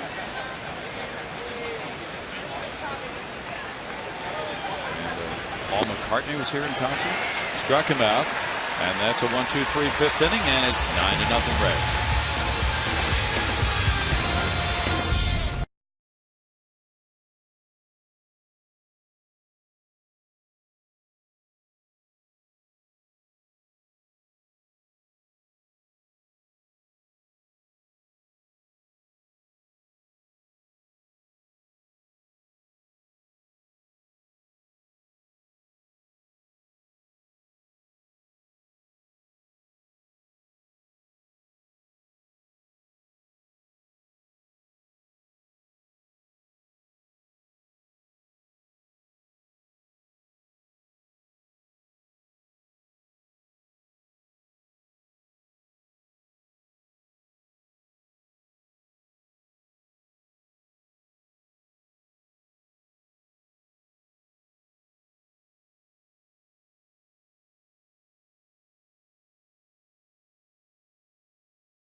Altuve and Astros alum Alex Trevino as part of our celebration of Hispanic Heritage Month. Jose and Alex will sign autographs from 11 a.m. until noon at the Whataburger at 11027 Fuquay Street in Houston. While you're there, register for a chance to win tickets to see the Astros take on the Yankees on Saturday, September 28th, and a behind-the-scenes tour of Minute Maid Park. Players subject to change and autographs will be limited. Offer may be void in your area. Carlos Corcoran takes strike one, leading off the home fifth inning. He popped to third in the second inning. It's 9-0 Reds. Reds have out hit the Astros 10-3, each club with one error. So Mike Leake has been handed this huge working margin. And there's a liner to right field. Jay Bruce in for it. Jay Bruce with the catch, 1 out. And Leake is shooting for win number 14 of the season. He would be 14-6 with a victory tonight. Reds have a pretty balanced rotation. There's that swing. So Leake would join Latos as 14-game winners with a win tonight, and Bronson Arroyo with 13. Homer Bailey's won 11. Emerson Grani currently injured and has 7 wins. Johnny Cueto has 5. He won last night. Brendan Barnes looks at ball one. He lined back to the pitcher. Cueto with 5 shutout innings last night. Pretty impressive. So he's in the mix now for postseason roster for Dusty Baker. And it might be in relief rather than starting. But if there's a 1-game playoff, and that would be the case if the Reds are the wild card team, 1 of 2, then Cueto, his status could be even more important because he could then be starting, and that's where a lot of teams really get trapped in this wild card playoff. They're almost forced to use their best starter, right, Ash, because they might be eliminated, and then that robs them of their best starter if they win and go to the next series. I think it's a mandate. I think you have to win that game. I mean, obviously, if you're going to get into October play, you've got to win that ball game, and therefore you must go with your best guy. Although you get in a bind as a manager because you may be using your best guy down the final day of the season, and so I guess you play it out as it comes along. Dusty Baker no doubt has it all figured out at this point. Well, he's not making long-range plans. He's made that clear. He said in the final 2 weeks of a pennant race, you just can't do that. Things change, as he pointed out, and he's right. So what he's doing is going with right-hander Greg Reynolds tomorrow night against Brad Peacock here. Reds are off on Thursday. Then they open up Friday at Pittsburgh. Matt Latos against Francisco Liriano. That could be a dandy Friday night at PNC. They go with Homer Bailey against A.J. Burnett Saturday. And that's a strikeout looking on Barnes. Reynolds in the process making just his 4th start of the season. So I wonder if that's a calculated move on Dusty's part. Could be. He moved back Latos to Friday. He wanted him against the Pirates. So presumably he'll shoot the works with that bullpen here if he needs to tomorrow night. As you watch that pitch come across the knee area, you have to look all the way up to the front of the plate, and that probably right at the bottom of the knees. Jimmy Paredes bangs one to center field. Chu is back.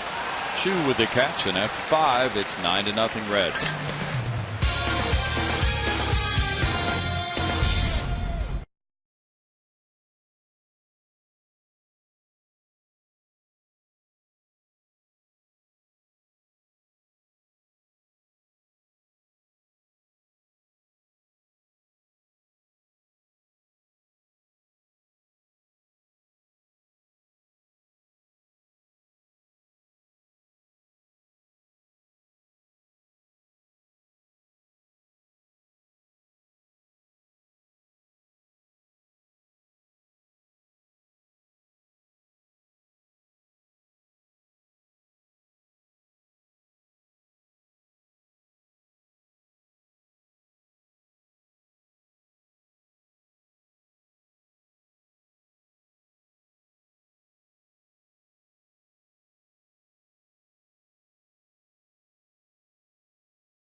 MD Anderson Cancer Center, making cancer history. Larry Dierker on September 17, 1969, becomes the first Houston pitcher to reach 20 wins in a 2-1 win at San Francisco.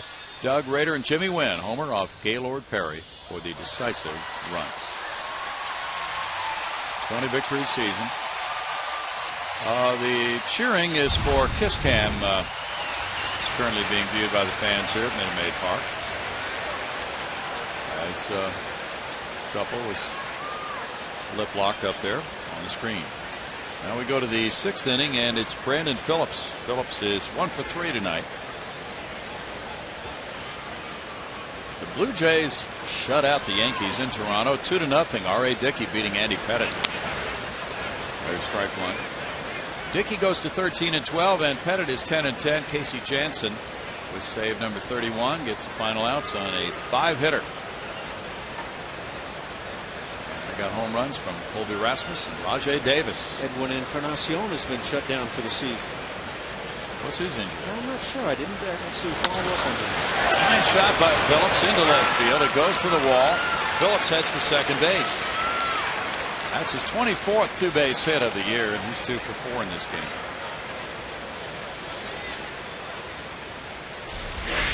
Yeah, the Reds are making this look awfully easy here in the series. They look like a club that is pursuing October play.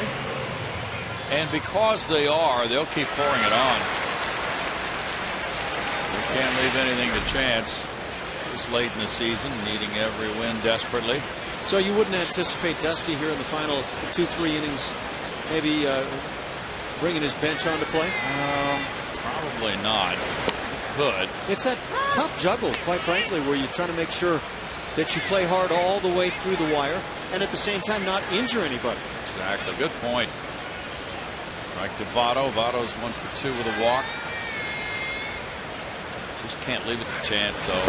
And certainly people would say, what are you talking about? But if you've followed baseball for 10 or 20 years, you've seen some wild comebacks occasionally. And a team in the situation of the Reds team just cannot afford to have that possibility exist. So they'll pour it on. They're up by 9 now. What is the limit? Who knows? That's Dusty's decision. High drive. Barnes backing into left center field. He's at the wall right in front of it. Throws it in, and Phillips will go to third base on a long out number 9. I don't think I've seen Brandon Barnes misread a fly ball all season long. Saw him break back on one and really have to come full bore in recently. That's kind of a standard among outfielders. But boy, if he's got to go back or to either gap, back or in, he is there.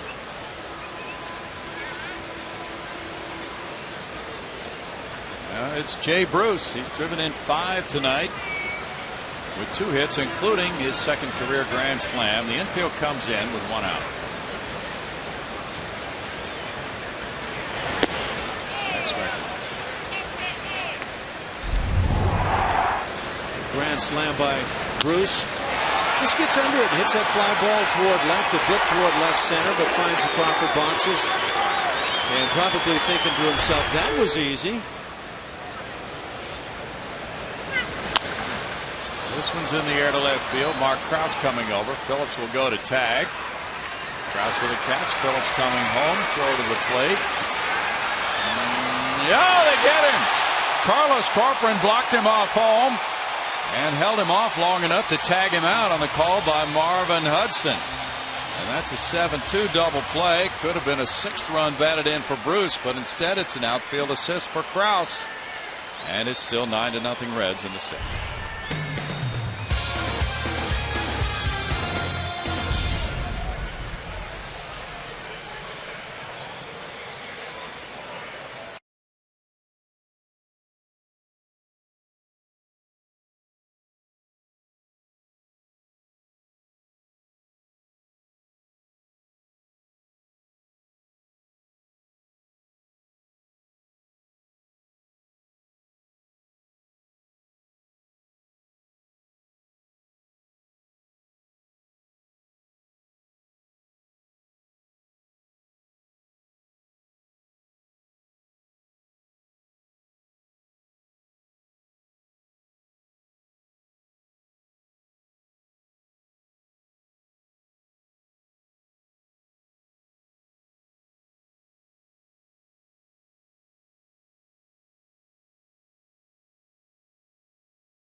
Carlos Corcoran really was the guy who got it for him.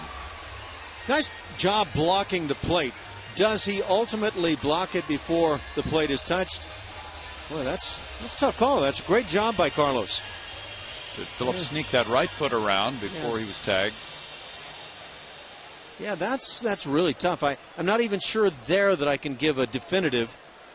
Maybe here we can tell. Look at that left leg and foot. Just simply keep Phillips off the plate. Strike one to Jonathan Villar. The Reds leading at 9-0. They've out-hit the Astros 11-3. Villar has one of those 3 hits and a walk. It's a 2-ball, no strike count, or 1-ball, 1 strike rather on Villar with Altuve on deck. The last start for Mike Leake brought him his 13th win, and he pitched shutout ball against the Cubs for 5 2/3. 107 pitches in that game. Now 2-1. It's a costly loss for the Yankees tonight, being shut out in Toronto.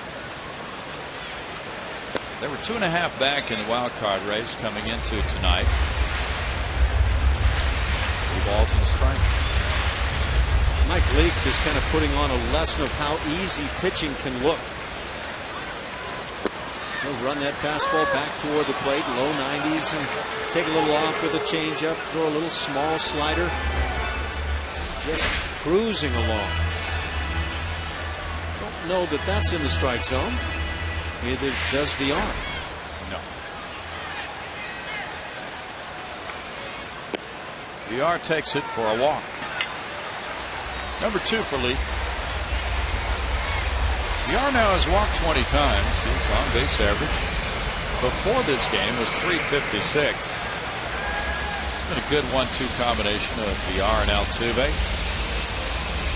If you take away, and you can't, the base running blunders for Villar, his on-base percentage sets up beautifully as a leadoff guy. His ability to steal bags and take extra bases when he uses all the faculties on those plays. He's an ideal guy at the top of the order. Altuve is 0 for 2, looking at ball 1. Does take some honing at this point.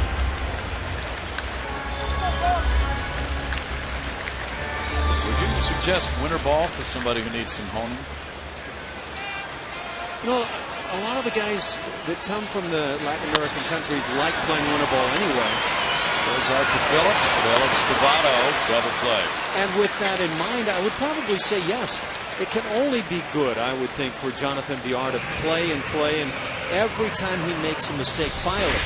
And just say, I'm not going to let this happen again. I think defensively is the one area he really needs to get better. Second double play of the night for the Reds. They are slick up the middle with Cozart and Phillips. Mark Krause singled to right in the first inning. He's 1 for 2. 5 of the 6 division leaders in Major League Baseball, according to CoolStandings.com, are 99% locks to win their divisions right now. It's kind of become that year with winning a division. Now, I wonder what the odds are with the teams that are trying to pick up a wild card. Not so good.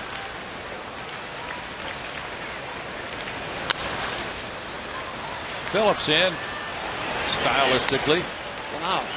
Yeah. And that's the 6th inning with the score 9-0 Reds.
Heritage Street Festival presented by State Farm on Saturday, September 28th. The Astros take on the Yankees at 6:10, but come early for a free festival featuring live salsa music, dancing, an autograph session, beer, local food trucks as well. Game tickets are available by calling 1-877-9-ASTROS or at astros.com. Philip Umber coming back here in the 7th, done a nice job as we haven't seen him since September 6th. He's already pitched 2 1/3 and doing a nice job of saving the bullpen. We've seen that 2 nights in a row now. Lucas Harrell doing the exact same thing yesterday, going 5. Harrell said his goal was to save the bullpen, keep Bo from going back out there as they get ready to head out on this 7-day road trip. Brownie? That's right. Unlike the Reds, the Astros don't have days off. Changes now involve J.D. Martinez coming into play left field. We haven't seen J.D. playing for the Astros since July. And Brandon Laird is the new third baseman. Moving from left field to first base, Mark Krause. And we have a new catcher as well, right? Cody Clark. Cody Clark's behind there. There's Cody. Moving to the 7th inning. So it's not Dusty Baker making the wholesale changes. That's true. It went the other way. Xavier Paul has a walk and a single in this game. He looks at ball 1. Boston had a magic number of 4 to clinch the AL East coming into play tonight. Jack Hanahan's on deck for the Reds. Dodgers' magic number was 4 in the NL West. Atlanta's magic number was 4 in the NL East. Detroit's number 7 and Oakland's number 7. The way it looks right now in the American League, Oakland would meet Detroit in the first round of the playoffs after the 2 wild cards play. If Oakland clinches, of course, and if Detroit clinches. 1-1. That'd be a tough first round series for the A's. 1-2 to Paul. Anything's a gift, though, when you don't have to play that one game in job between the wild card clubs. Yes, it is. That's tough. Well, listen to these injured players that these teams who are playoff bound are trying to get healthy. Jacoby Ellsbury from Boston. Clay Buchholz is back now, but they need to keep him healthy. And then the Dodgers just got Matt Kemp back. He pinch hit, made the last out last night. Atlanta has Jason Hayward coming back. And there's Miguel Cabrera for Detroit. He's been playing, but he's hitting .219 in September with no homers. Oakland, Cespedes is nursing a shoulder injury. And they're trying to get him back. And Alan Craig for St. Louis. He's been out with a foot injury. So some key guys trying to come back here in the late stages to get ready for playoff baseball. Yeah, the Tigers laid an egg in the World Series last year, and I thought in good part because Cabrera was cold at the time. And I'm sure that has to be going through the mind of Jim Leyland. Sure does. Paid attendance tonight is 25,582.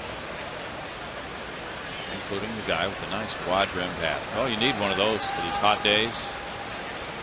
That's a great hat. It's a safari coming up right after game time tonight. Yeah. You ever been on a safari? No, I can safely say I have not. But if I was to do it, I know where I'd go to find me a guide. Yeah. Well, that looks like a safari hat. You're right. And great coverage from the sun, the blazing sun, while you hunt elephants. Not allowed to do that, are you? I choose not to. No. Foul away, 3-2. What would you be hunting if you went on safari? Would you be taking photos? You don't hunt, right? Well, actually, I'm not a hunter. I went hunting one time and had my scope on Bambi and just couldn't do it. Yeah. What's that all about? It's my kind, endearing heart. Oh, a lot of the guys are getting revved up for hunting season. A line shot into right center field. And that will be barehanded, or backhanded rather, by Jimmy Paredes, but it's a double for Paul, and for Paul that's his 12th two-base hit of the year. So the Reds keep banging out the hits. That's 12. Well, like you, Brownie, I tend to hunt birdies and eagles if possible. Come up with very few, but well, you know, the eagle is an endangered species. Well, not by me, it's not. Cesar Torres is on deck as Jack Hanahan pinch hits for Todd Frazier. Frazier was 2 for 3 with an RBI. There's strike one to Hanahan. Hanahan has hit .227 for 132 at bats. He has 1 homer and 14 runs batted in. Maybe that's why those Eagles never show up on a lot of golf scorecards. They're endangered. That's one way to spin it. Certainly are not endangered in my round most of the time. I know on yours they can be. Well, okay. It's a balk. Apparently we didn't want the man at second. So he's at third. Boy, oh boy, what a night this has been. A little bit of everything. A potpourri of mistakes in this game. I'm not sure what catches right here. Usually it's a cleat on that front foot that might grab on the hill. Apparently everything is grabbed right now. Yeah, the whole tape is grabbing, so we can't show it to you. No balls and 2 strikes. The infield has come in now after the runner moved to third base.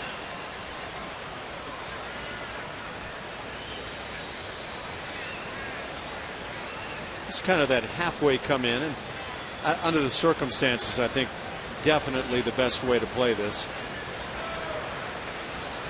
The Reds would be very unlikely to be aggressive on this play, I would think. 1-2.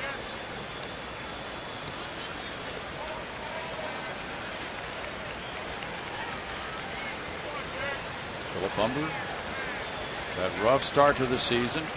0-8, then went to the minor leagues. He had been in the Astros rotation.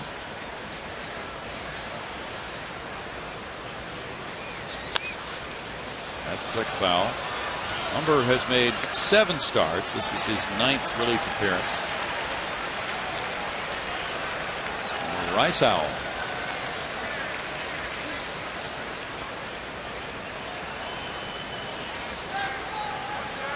Tremendous highlight in his career, that perfect game last year. But from that point on, it has been pretty much a nightmare. Phillips, 30 years old, from Nacogdoches.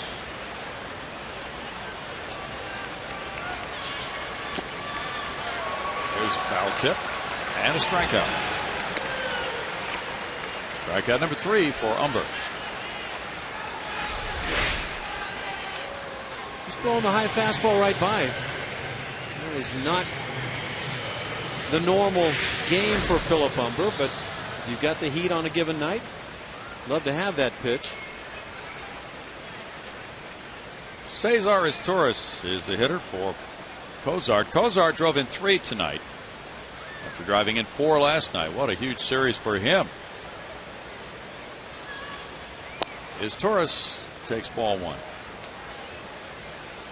Well-traveled shortstop. He's been known as an outstanding defender down through the years. Reiner Cruz is warming up for Houston. Fly ball. Backs up Barnes a few steps. Runner at third tagging. Paul will waltz home to make it 10-0 on a sac fly by Torres. Just deep enough here to leave Brandon Barnes with no hope at the plate. RBI number 11 for Torres. You kind of wonder as this ball takes off, not overly deep, might there be a play, but ultimately no shot.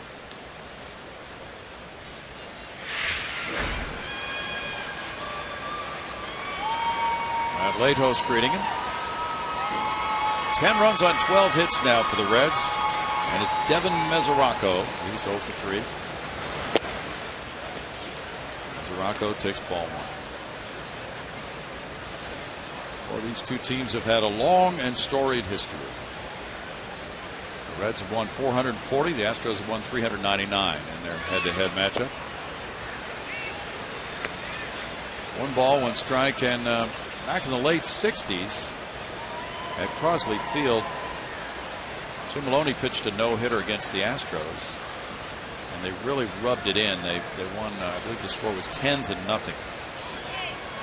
that a game involving Maloney hitting a home run? He might have hit a homer in that game. There's Barnes way back in left center field on a warning track. And in the 7th inning, it's 1 run, 1 hit, and nobody left. We move to the bottom of the 7th inning, 10-0.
And we turn our focus toward tomorrow. It'll be the Astros and Reds. 6:30 is when we begin right here on Comcast Sportsnet.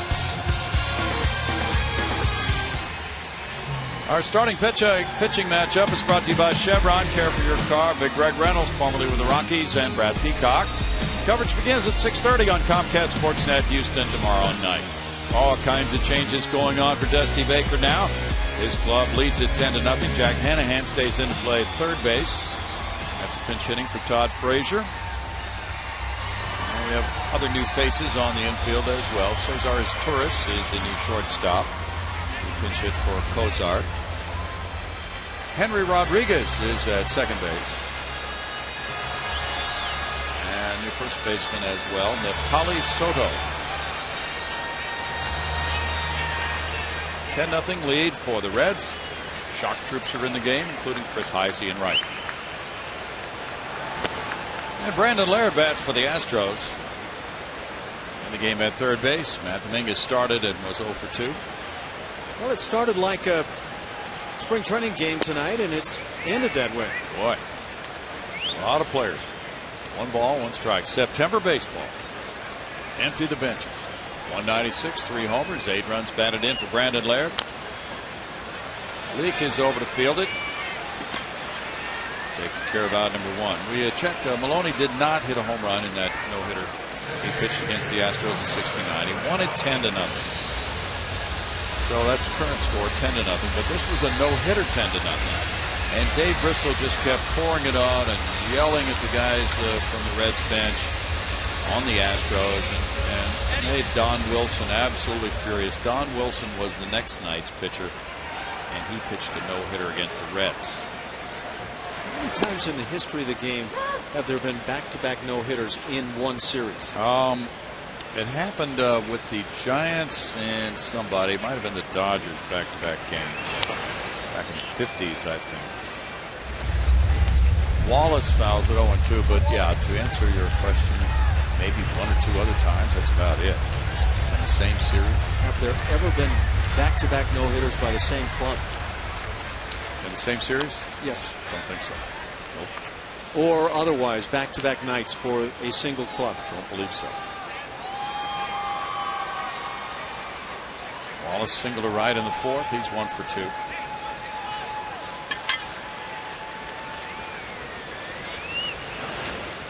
hit by that pitch from Leake. And Wallace is aboard with 1 out here in the 7th inning. Wally didn't look like he had great desire to get out of the way of this thing. Well, the count's 0-2. Might as well take one for the team, right? He's kind of taking it, and hopefully not a whole lot of pain involved. Now here's the return of J.D. Martinez. We haven't seen him in the batter's box since July for the Astros. Here's ball 1. Just activated from the disabled list Friday night. 256, 7 homers, 36 runs batted in for Martinez. He's on the DL starting July 27th with a left wrist sprain. 1 ball, 1 strike, and he's looking for work in winter ball because of all the at-bats and playing time he has missed. He sustained that injury while sliding into second base.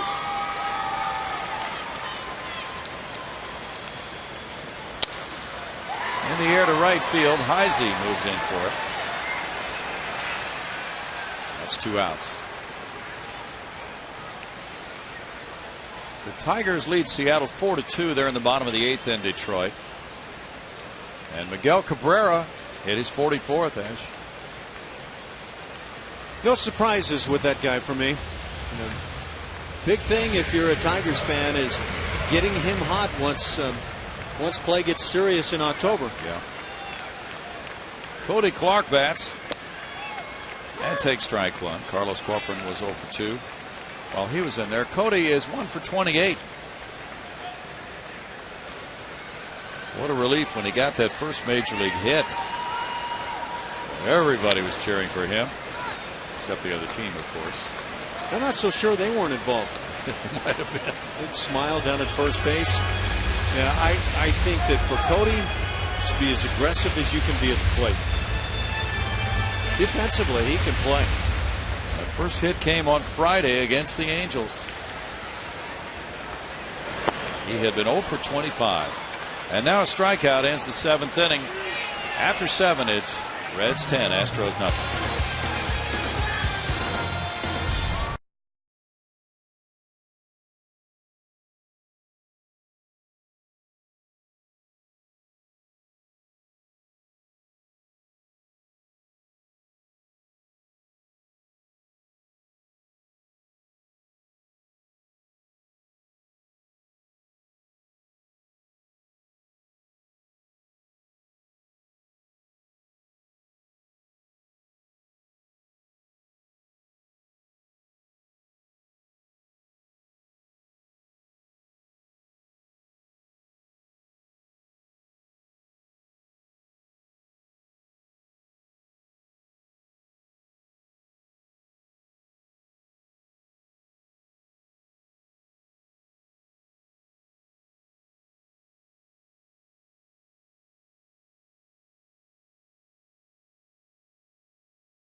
Number 3 of the night. Reiner Cruz has come out of the bullpen. And the right-hander, who has just returned from AAA Oklahoma City in 15 games with the Astros, is 0-1 with a 3.86 ERA. He's got very good stuff. One thing that Reiner Cruz has shown us is a fastball mid to upper 90s. And he's got one of those arms that you just immediately project as being capable of pitching successfully in the back end of the bullpen. Time will tell if he can put that together. Jake Elmore has entered the game in center field for Brandon Barnes.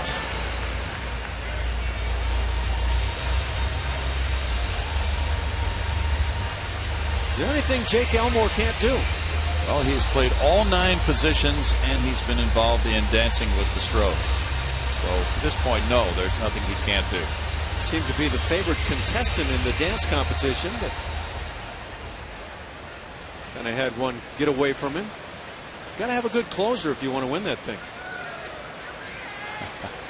Derek Robinson's the batter. He's 1 for 3. Philip Humber went 3 2/3 innings.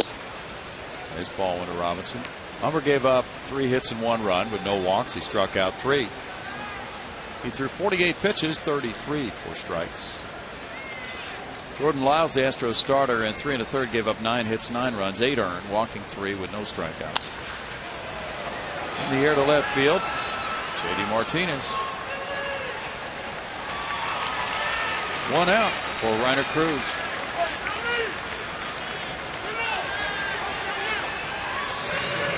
Billy Hamilton is the pinch hitter. The big stolen base champ in the minor leagues. Hamilton is 0 for 2 in the major leagues this year. Last year he stole more than 100 bases. He's been in 6 games and he scored 4 runs, but he has 2 at bats. He's a switch hitter. And Hamilton usually comes in to pinch run. He's 5 for 5 in steals as a major leaguer.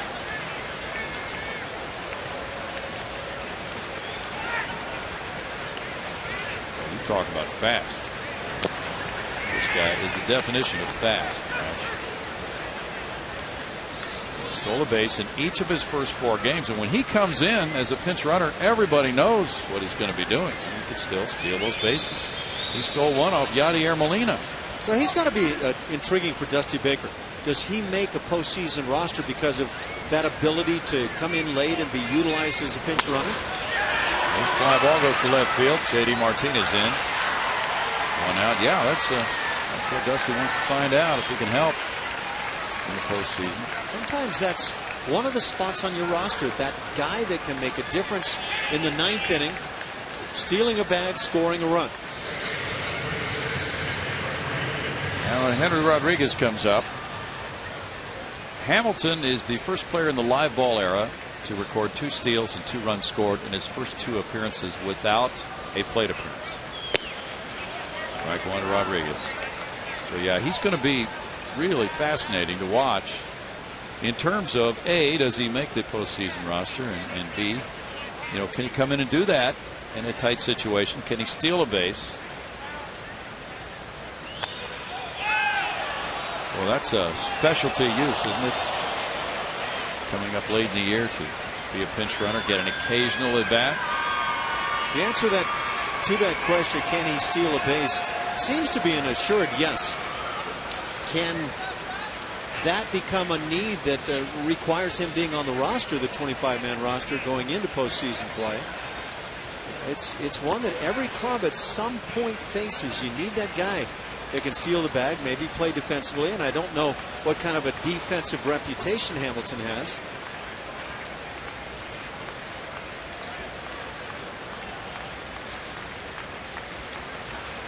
Billy Hamilton's 22 years old.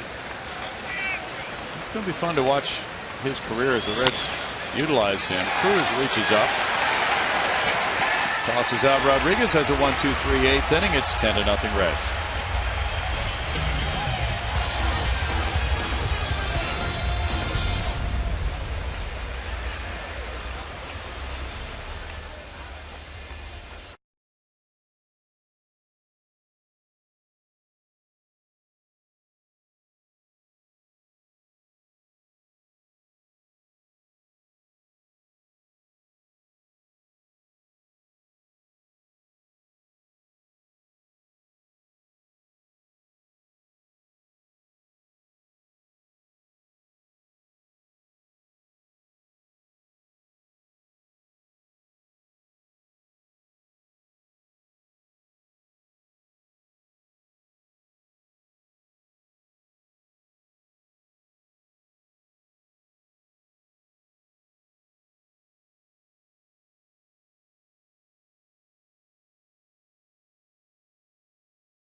Texas, Louisiana, Arkansas, Oklahoma, and New Mexico viewers, listen up. Comcast Sportsnet covers the entire 5-state region, and we want your story ideas. Email us your story ideas at regionalroundup@comcastsportsnet.com.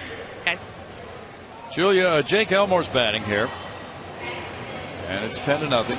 He became the first player in Astros history to play all 9 positions in one season. But you were telling us about him in the Dancing with the Stros competition Sunday. I've never seen anyone take it so seriously. Okay. So tell us, how did he look? He looked great. He has a little rhythm. I think he might have been a little nervous because he wanted it so bad. Okay. He was also first. He performed first out of the 5. That might have had something to do with it. Yeah. Now, we didn't get into this last night, but did these guys have all different types of music? They did. 3 of them had Latin music, whether it was merengue, salsa, cha-cha. I believe Jake had a cha-cha, and he danced to You Can't Touch This by MC Hammer. Keuchel had the jive, the winner. Okay. As well as Cozart. Now, Trevor Crowe, he kind of looked like John Travolta, right? With that shirt?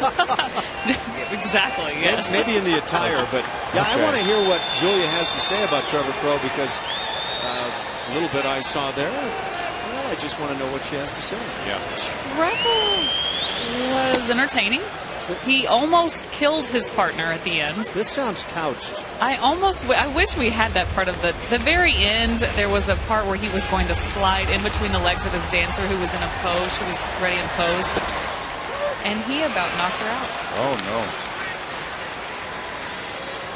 Was it a little bit like Jonathan Villar's slide in the first inning? I wasn't going to go there. Okay. You don't have to go there. I already did. That's strikeout number 5 for Mike Lee.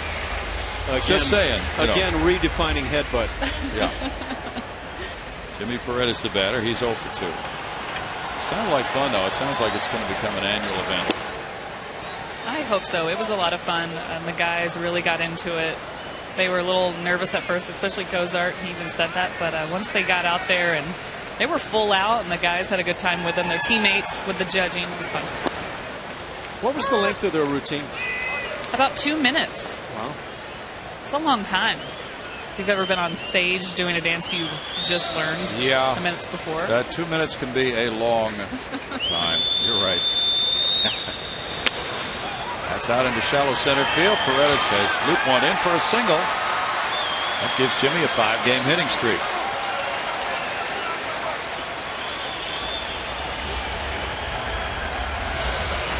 And he's aboard for Jonathan Villar. Villar's been on all 3 times tonight. Get jammed, fling one into center field. A bad way to do it. Calls for some sunflower seeds.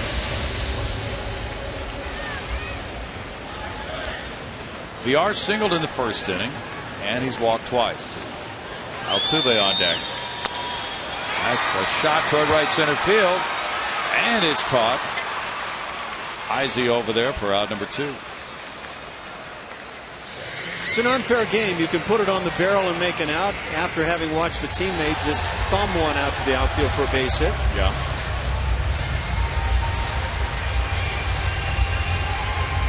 Altuve is 0 for 3 tonight. So his September surge has been slowed down by Mike Leake. Altuve came into this game 4 for 12 lifetime against Leake. And that's strike 1. Giants lead the Mets 7 to 4, top of the 9th inning. Angel Pagan hit his 4th home run. Tigers are trying to close out the Mariners. It's 6-2 Detroit in the bottom of the 8th. That's poked over first base up the right field line. Altuve wants a double. And Heisey picks it up. He's going to make it with a double. And that gives him a 5-game hitting streak. Double number 29 for Jose Altuve. Altuve once again proving the tail section and direction of hit don't have to go in the same direction. Look at him just body flying toward third base, but flipping one down the right field line. He's uncanny with this ability. That's 166 hits for him this year. Those were our fans of the year. That might be the first time I've seen fans not reach over for a live baseball. Yeah. That might be. Mark Krause is 1 for 3.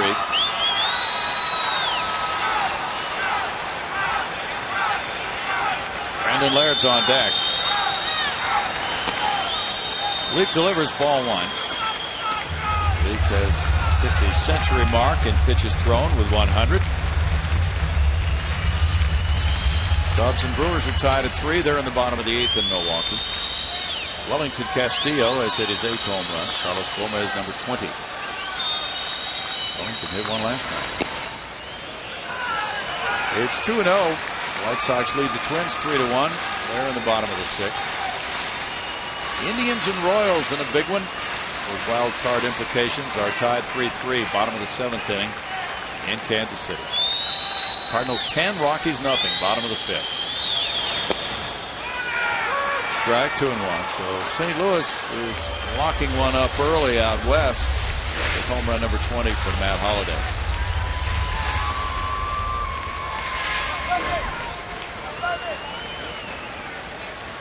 The Reds and Cardinals both leading by 10-0 scores.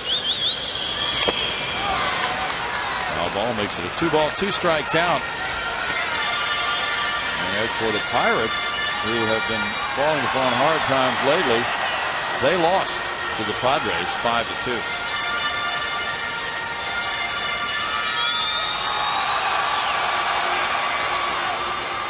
Eric Stultz went to 9-13 with the win for San Diego over Jeff Locke, who's 10-6. Luke Gregerson got his 4th save. Inside, and it's 3-2. So the Padres are really spoiling the week so far for Pittsburgh. And now Cincinnati will be headed for Pittsburgh for the weekend. Could be a very upsetting week for the Bucs. The Orioles won 3-2 at Boston. Tommy Hunter won it. In the dirt, and he swung at it on appeal to the third base umpire, Wally Bell, for the strikeout on Krause. That's number 6 for Leak. That ends the 8th inning, and it's 10-0 Reds.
Rough night at the office. We go to the 9th inning.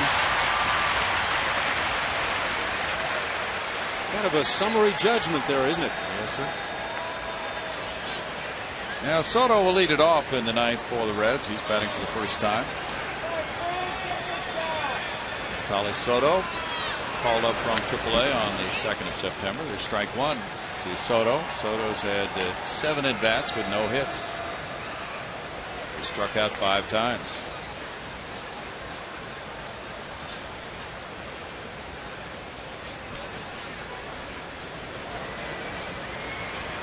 This is his 3rd stint with the Reds this season. He pops it up. Krause turns away from it. Altuve calls him off. 1 out.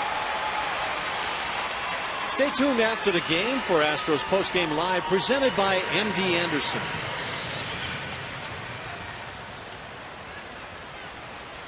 Reiner Cruz is pitcher number 3. He has retired 4 in a row. Chris Heisey's the batter.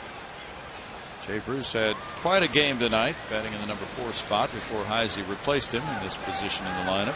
Did you notice Jose Altuve's basket catch right there? We had him nominated for the Roberto Clemente Award before the game today, and saw some sights of Clemente and the catches he would make in the outfield, that same type of catch. And I wonder if there was anything to that. Maybe that's why he did it.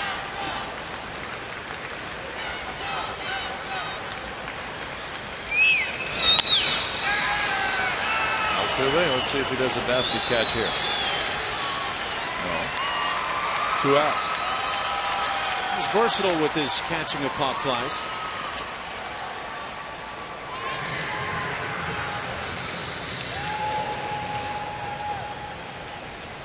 Xavier Paul comes up. Paul has 2 hits and a walk tonight. The Rangers snapped their 7-game losing streak. They won 7-1 at Tampa Bay. And they now have pulled into a wild card lead with the Rays again. Alexi Ogando winning his 7th of the year. He's 7-4. He beat Jeremy Hellickson, who's 11-9. That's ball. So a sigh of relief in Arlington, Texas, as the skid has been broken. And Ian Kinsler started it with a home run on the first pitch of the game. He hit number 12. Andrus and Martin added home runs. 1 ball, 1 strike. Now Oakland is playing in a late game out west, and it's the Angels won, the Athletics won. They're in the top of the 2nd inning, and Mike Trout has hit his 25th home run. It came off Oakland starter Sonny Gray. You want to know how much they love baseball in St. Petersburg, Tampa Bay area in Florida? Uh-oh. Yep. That one got away. Yeah, that hit him. 10,786 was the official attendance tonight to watch their Rays play the Texas Rangers. You're going to get more meaningful baseball for them in the month of September? Well, I don't know. It's just really bad. Wasn't that about the same attendance figure you gave last night? Probably in the same area. I frankly let that run through, but yeah, it's not a baseball hotbed. Ball 1 to Hanahan, who struck out earlier. So 2 teams tied for the wild card lead, and they drew 10,000. That's it. Well, there's talk of a new stadium there, of course. Which will help for 1 year like it did in Miami. Yeah, that's the real issue. 1 ball, 1 strike. The Nationals swept their doubleheader from the Braves. They won the nightcap 4-0. Here come the Nats. Yeah. So the way it looks, they would be 4 games behind the Reds. Or no, 4.5. 4.5 behind the Reds. And I'm sure the way the Reds will look at it is all we have to do is take care of our own business. But as you see with the Pittsburgh Pirates, not easier said than done.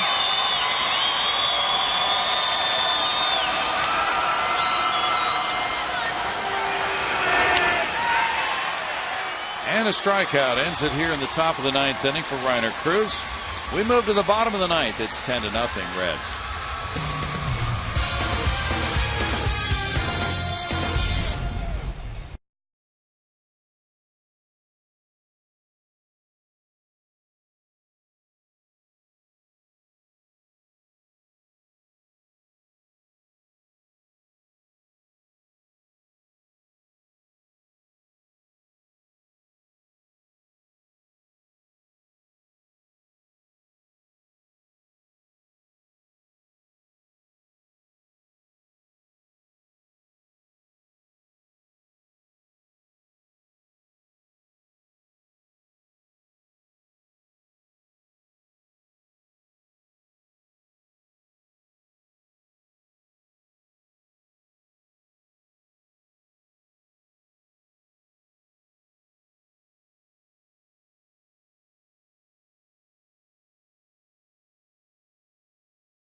Find our fares online only at southwest.com. And by Capital One. Spark unlimited business checking from Capital One Bank with unlimited transactions.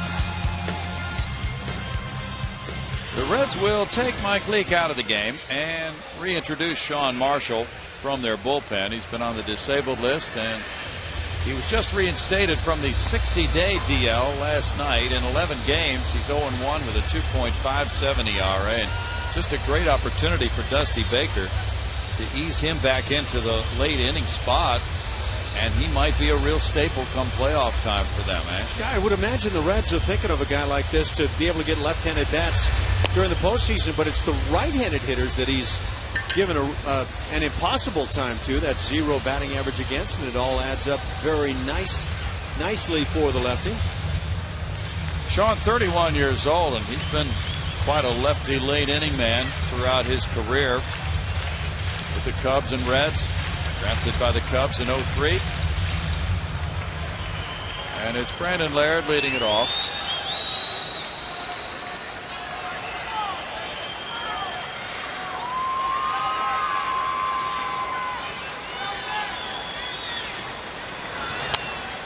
Foul back by Laird. He grounded out to the pitcher in the first inning. So for Mike Leake, it's 8 innings of 5-hit shutout ball, walking 2 and fanning 6. Tanner Roark threw 7 shutout innings for the Nationals in that nightcap. 105 pitches for Leake tonight. On the way to win number 14 of the year for him. Foul ball off the bat of Laird. That makes it no balls, 2 strikes.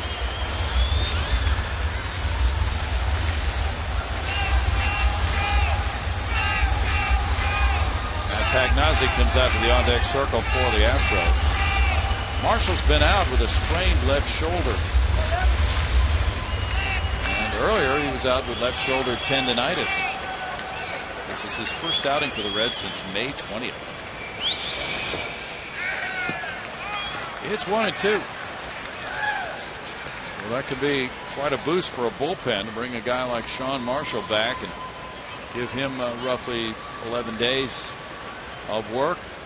Maybe get in 3 or 4 appearances, something like that, between now and playoff time. Get some confidence going for him. Struck him out looking. 1 out. Breaking balls early, comes back with a fastball with 2 strikes, and it appeared Laird was guessing off speed.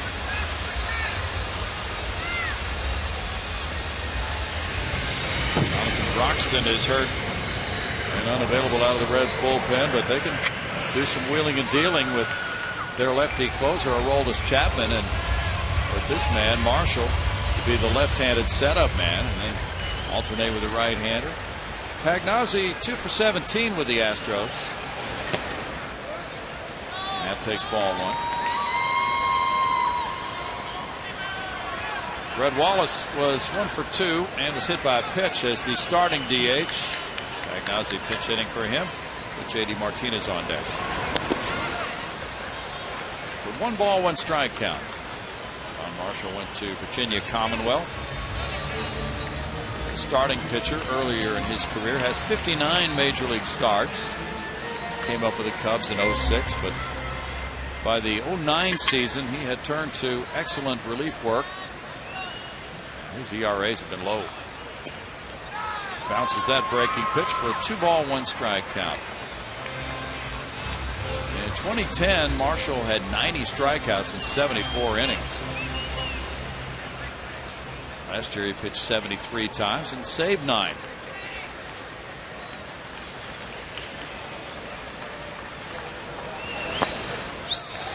On that slant, he gets a strike, and that makes it 2-2.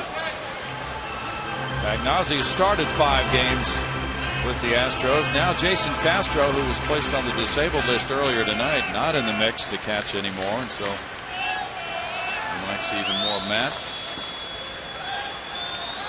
3 balls and 2 strikes. And Max Stassi in Florida now. He could return. The plan is for him perhaps to return by the time the Astros get to Texas to play the Rangers on the second leg of this 2-city road trip coming up, and maybe Monday night. Bo Porter would like to see Max Stassi catch a couple of games if possible. That's a strikeout looking. 2 in a row for Marshall. Pagnozzi appeared to feel like that curveball might have been a bit high, but when you get in this type of a 10-0 ball game, and certainly best served by swinging it. Nice job catching the curveball very deep so it drops as far as possible by the catcher. See glove right on chest. Sure was. J.D. Martinez hit a fly ball to right earlier. Moves back from ball 1.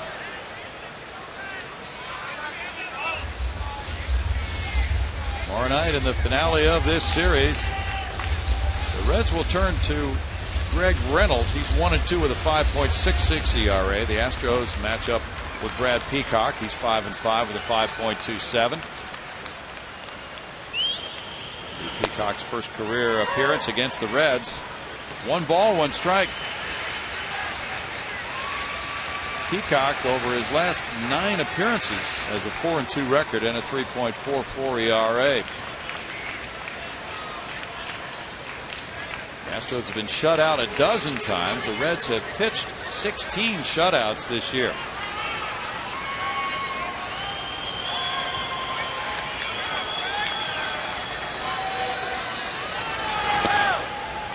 The complete game shutout isn't really often witnessed very much anymore in Major League Baseball. Of the Reds' 16 shutouts, only 2 have been complete game shutouts.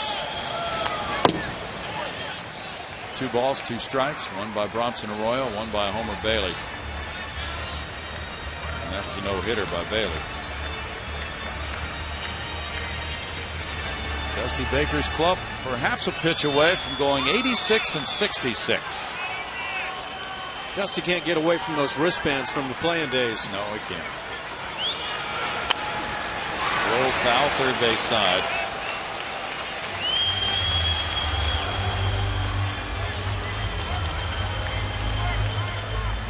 Cubs and the Brewers are tied 3-3 in the ninth. Dusty is simply player adorned. That's all it comes down to.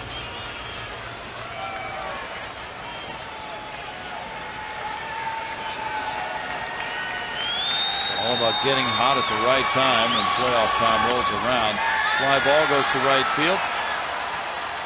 Heisey waiting, and the Reds are hoping they will. They have a 1-2-3 ninth as Marshall returns, and it's a 10-0 shutout win for Cincinnati. The Reds going 20 games over 500, and they'll go for a 3-game series sweep here tomorrow night.